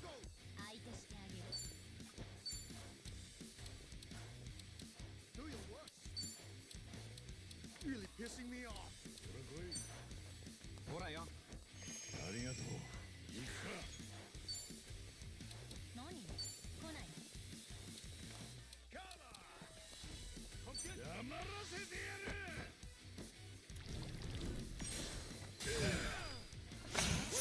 It says, well, it smelled like gasoline, and I can't have that. Yeah, that's a good. That's pretty dangerous. Yeah. You don't want, but you definitely don't want that.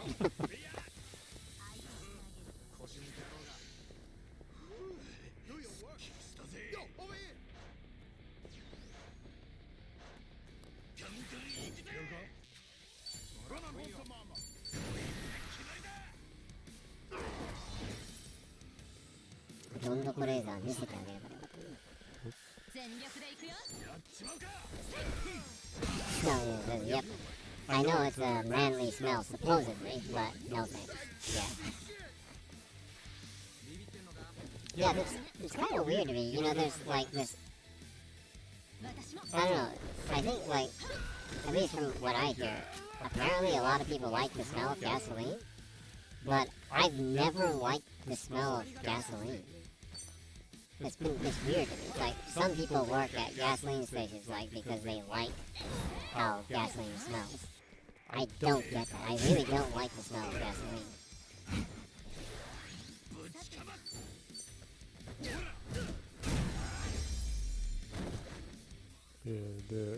there are a lot of people that really like that spell.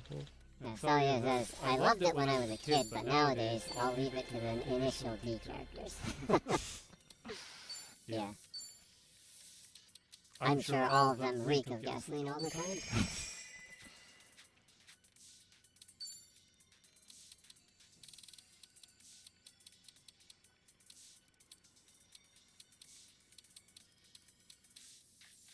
Gasoline and car polish.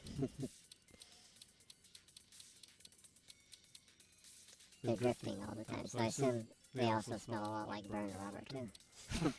Burned rubber. いけるじゃん。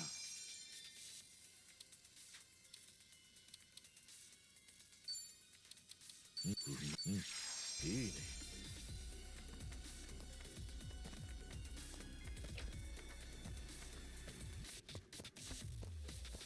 That's another one of those things some people like, the smell of burned rubber. あそこになんかあるぞ。 Yeah, I think all those go within the same group of people that like to ride motorcycles or race cars and stuff. Probably. Yeah.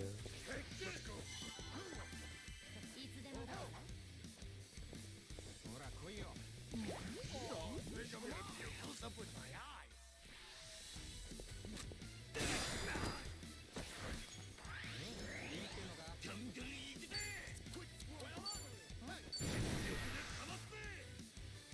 Since you said I shouldn't have skipped it, I'll just run it then.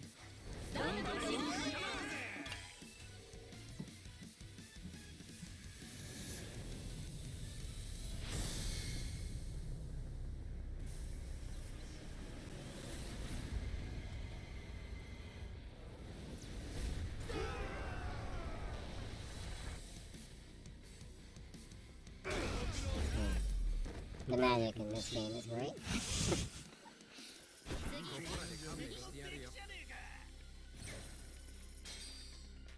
Shooting lasers from space. Yeah, That's what you call magic. the delivery help magic in the game is awesome too. Yeah, It's also very expensive. yeah, I guess I should try calling it once, huh?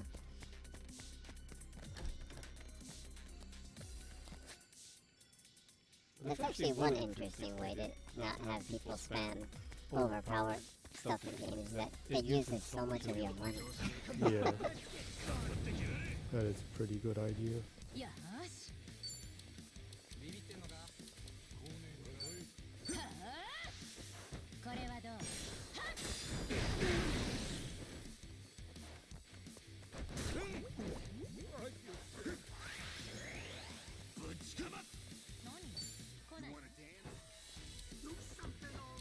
Yeah, go for the lobs.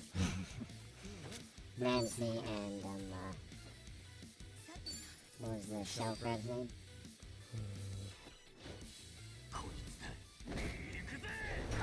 Why have was that? デリバリー。 it Elizabeth? I think it was Elizabeth.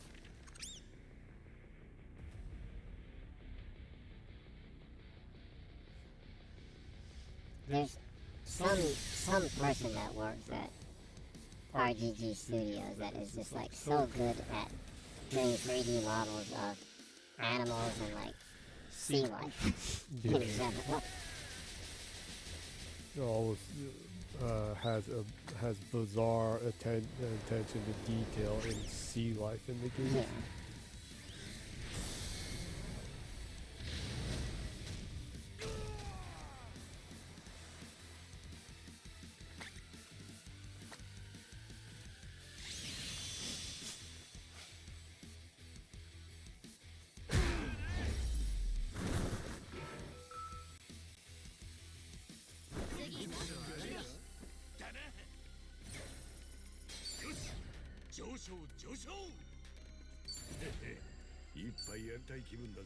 With all the games there are in the world, I think this is probably the only one that allows you to befriend a crawfish.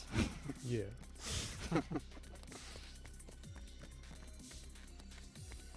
What's with the stick?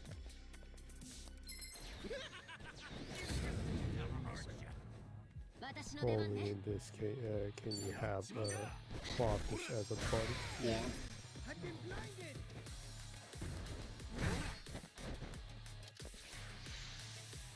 ビビってんのか。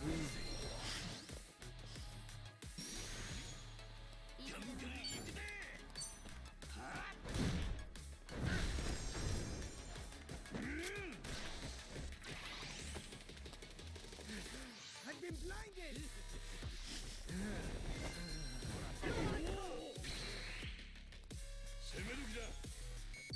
I really like the person who animated these as well. The program. The perfect.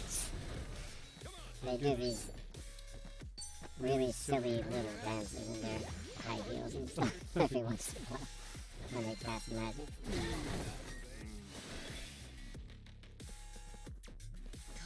終わらせる。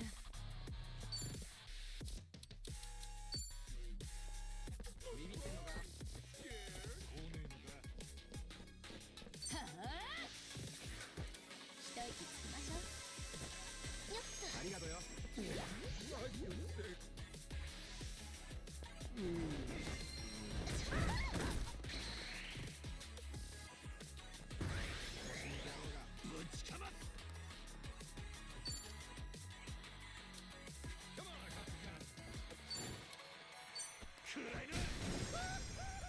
つでもどうぞ。調子が出てきたな。ほら来いよ。 Yeah, you should probably see what's this. Yeah. ありがとう。 Oh, What? they used the wrong food. 一息つきたい。 I thought I did this one. ビビってんのか。ちょっと休憩。俺の番だな。フライヤー。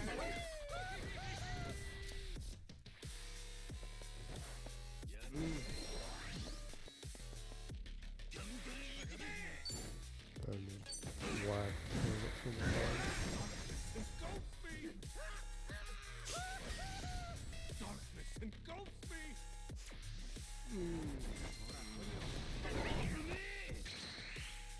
何？来ないの？よし。せい。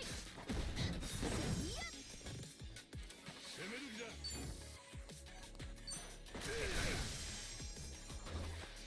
Ready for another round.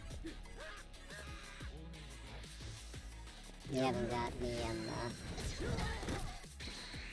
the buddy rank high enough to do the attacking the characters on the ground.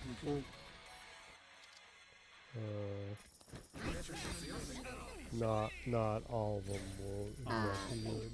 コツつかめたんじゃねえか。また強くなっちまった。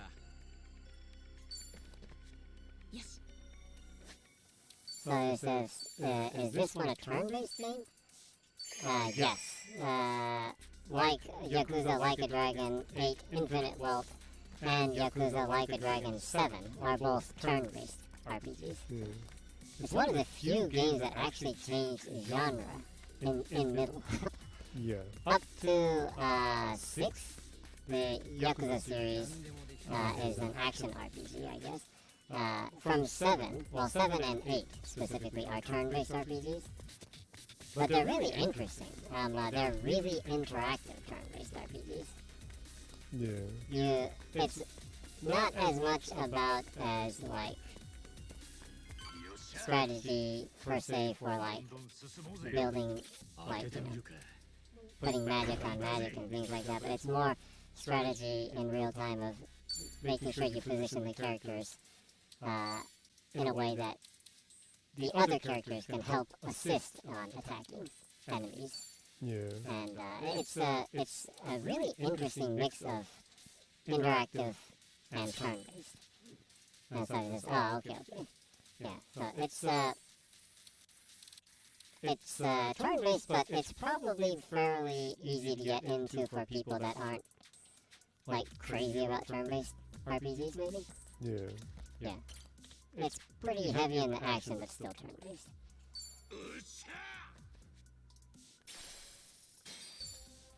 it is very satisfying Yeah. when the entire party kind of clicks. Yeah. 近くに誰もいなそうだな。休むチャンスなんじゃね？ And also the protagonist Kasuga loves games, so it matches kind of his backstory matches the genre shift of the series. Yeah. 調子出てきたな。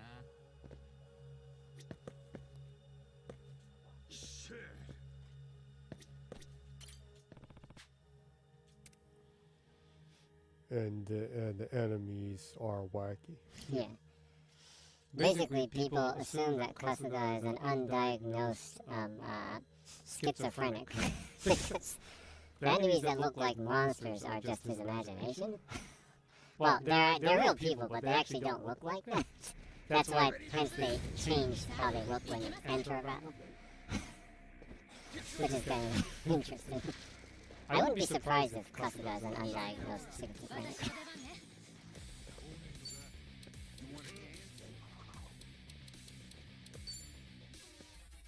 覚悟。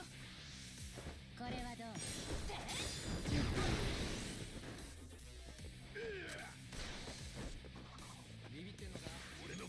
Well, if you spent the amount of time that he did in jail, You might develop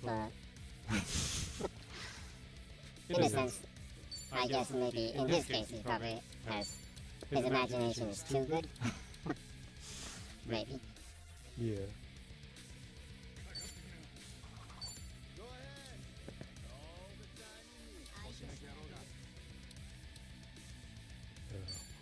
Point. They're mostly resistant toward knife damage though. You might want to go with the wind. Yeah. Yeah, that's probably better. Yeah. Once it's only the boss, it's not a problem. Well, this is pretty funny too. Hi, very, very happy. お願いします。デリバリー。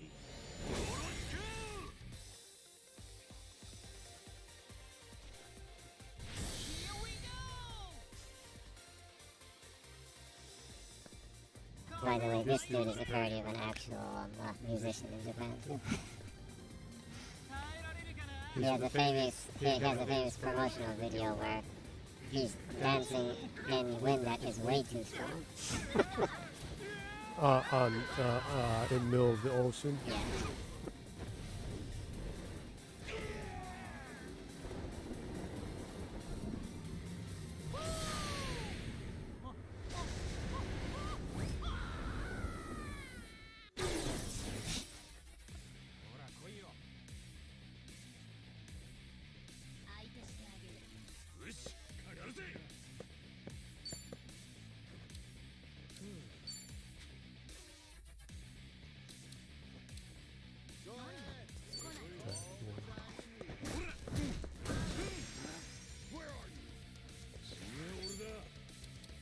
Now for the point.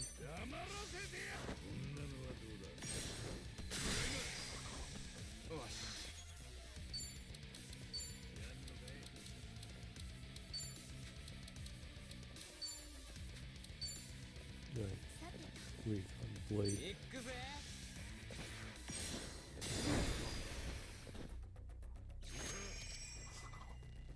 任せといて。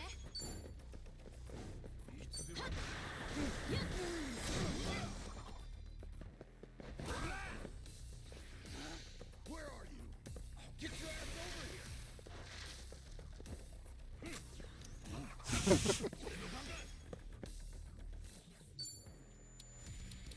Well, Laser time.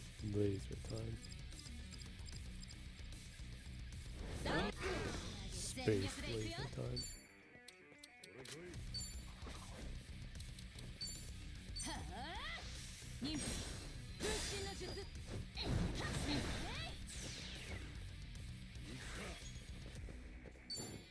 私も。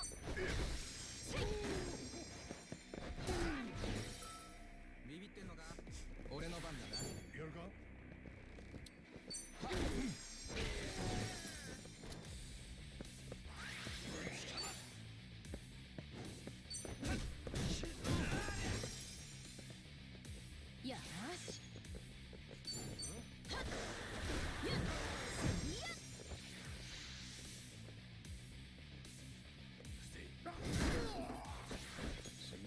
Also, one more thing that's interesting about the Yakuza 7 and 8 series is basically all the main characters that come out of it are absolute losers. That's one thing that's interesting. And all of them have really interesting backstories. Yeah.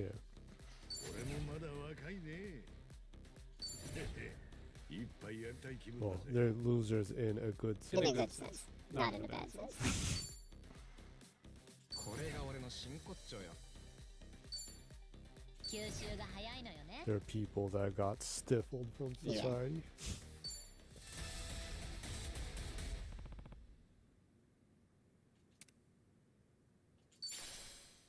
Boxing shoes.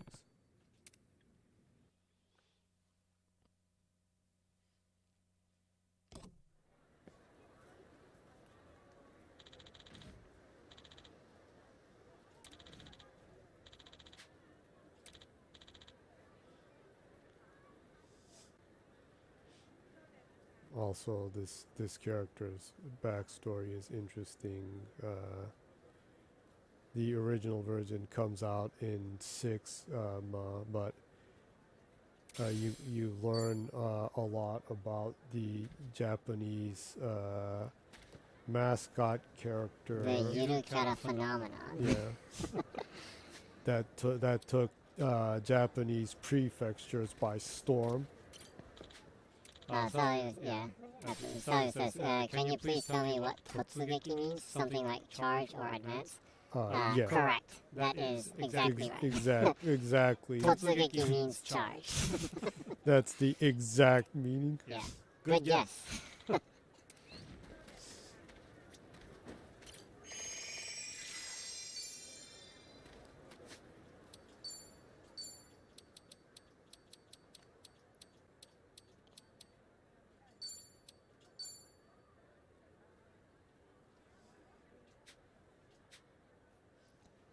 Well, you have kind of achieved what you were going to do initially of Yeah. building on your island and then going through one sector of the The dungeon. dungeon, yeah. Yeah, been streaming for about 2.5 hours now, Oh, so really? we'll probably end the stream right here.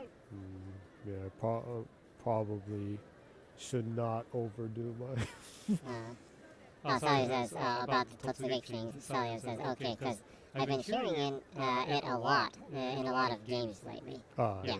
Yeah, charge is a word you would hear in games a lot, huh? Yeah, Yeah, pretty common. yeah. So we'll probably end the stream here then?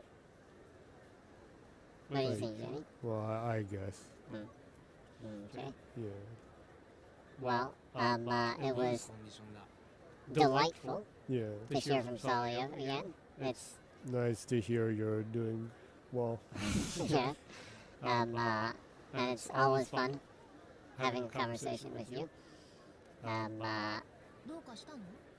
Looking forward to hear back from you anytime. And I hope you have a great week Yeah. and a good rest of your holiday today. Yeah. Yeah. And we very much enjoyed your stay. And well, I guess you can go ahead and wrap it up then, Jenny. Yeah. Well, thanks again for stopping by, and hope everything is fine until the next time. So he says, yeah, I'm glad I finally had time to talk a bit with you too. I have another holiday ending March, so if you stream and everything goes okay, I'll be able to drop by again. Okay. So you do take care and have fun. Thank you very Thank much. you. You too. Take care and have fun too. Yeah. Okay, well, I guess it's time to say goodbye in Japanese. In Japanese, yeah. But まあ後で見てくれたみんなはどうだったかなまた今度イタコ芸ができる楽しみにしとくんだな怖すぎるな。まあ場合によっては来週もイタコ芸があるかもしれない、かもね。まあそれを楽しみに1週間過ごしてほいで忘れるでない。このババアはあんたの味方である。いいですね。ということでね、今週はお久しぶりにね、我々のね、スペインの友達も遊びに来てくださって、ね、神ゲーのね、龍が如く8も遊べて、こっちとしてはね、なかなか良い配信だったかなと思うんですけど、国際的な、配信になったと思いますが、まあたまにこういうことがありますので、ね、よかったらね、過去の配信の分は YouTube の方で、アーカイブとして載せていますので、検索枠をクリックして zGennyy で検索しますとジェニーが一発で出てきますので、いいね、読者登録、通知をクリックしてくださると我々も大変助かります。Twitch の方では毎週水曜0時より配信していますので、よかったら来週、遊びに、いつでもね、水曜0時遊びに来てください。それでは、来週までぜひぜひ良い1週間をお過ごしください。では、また See you!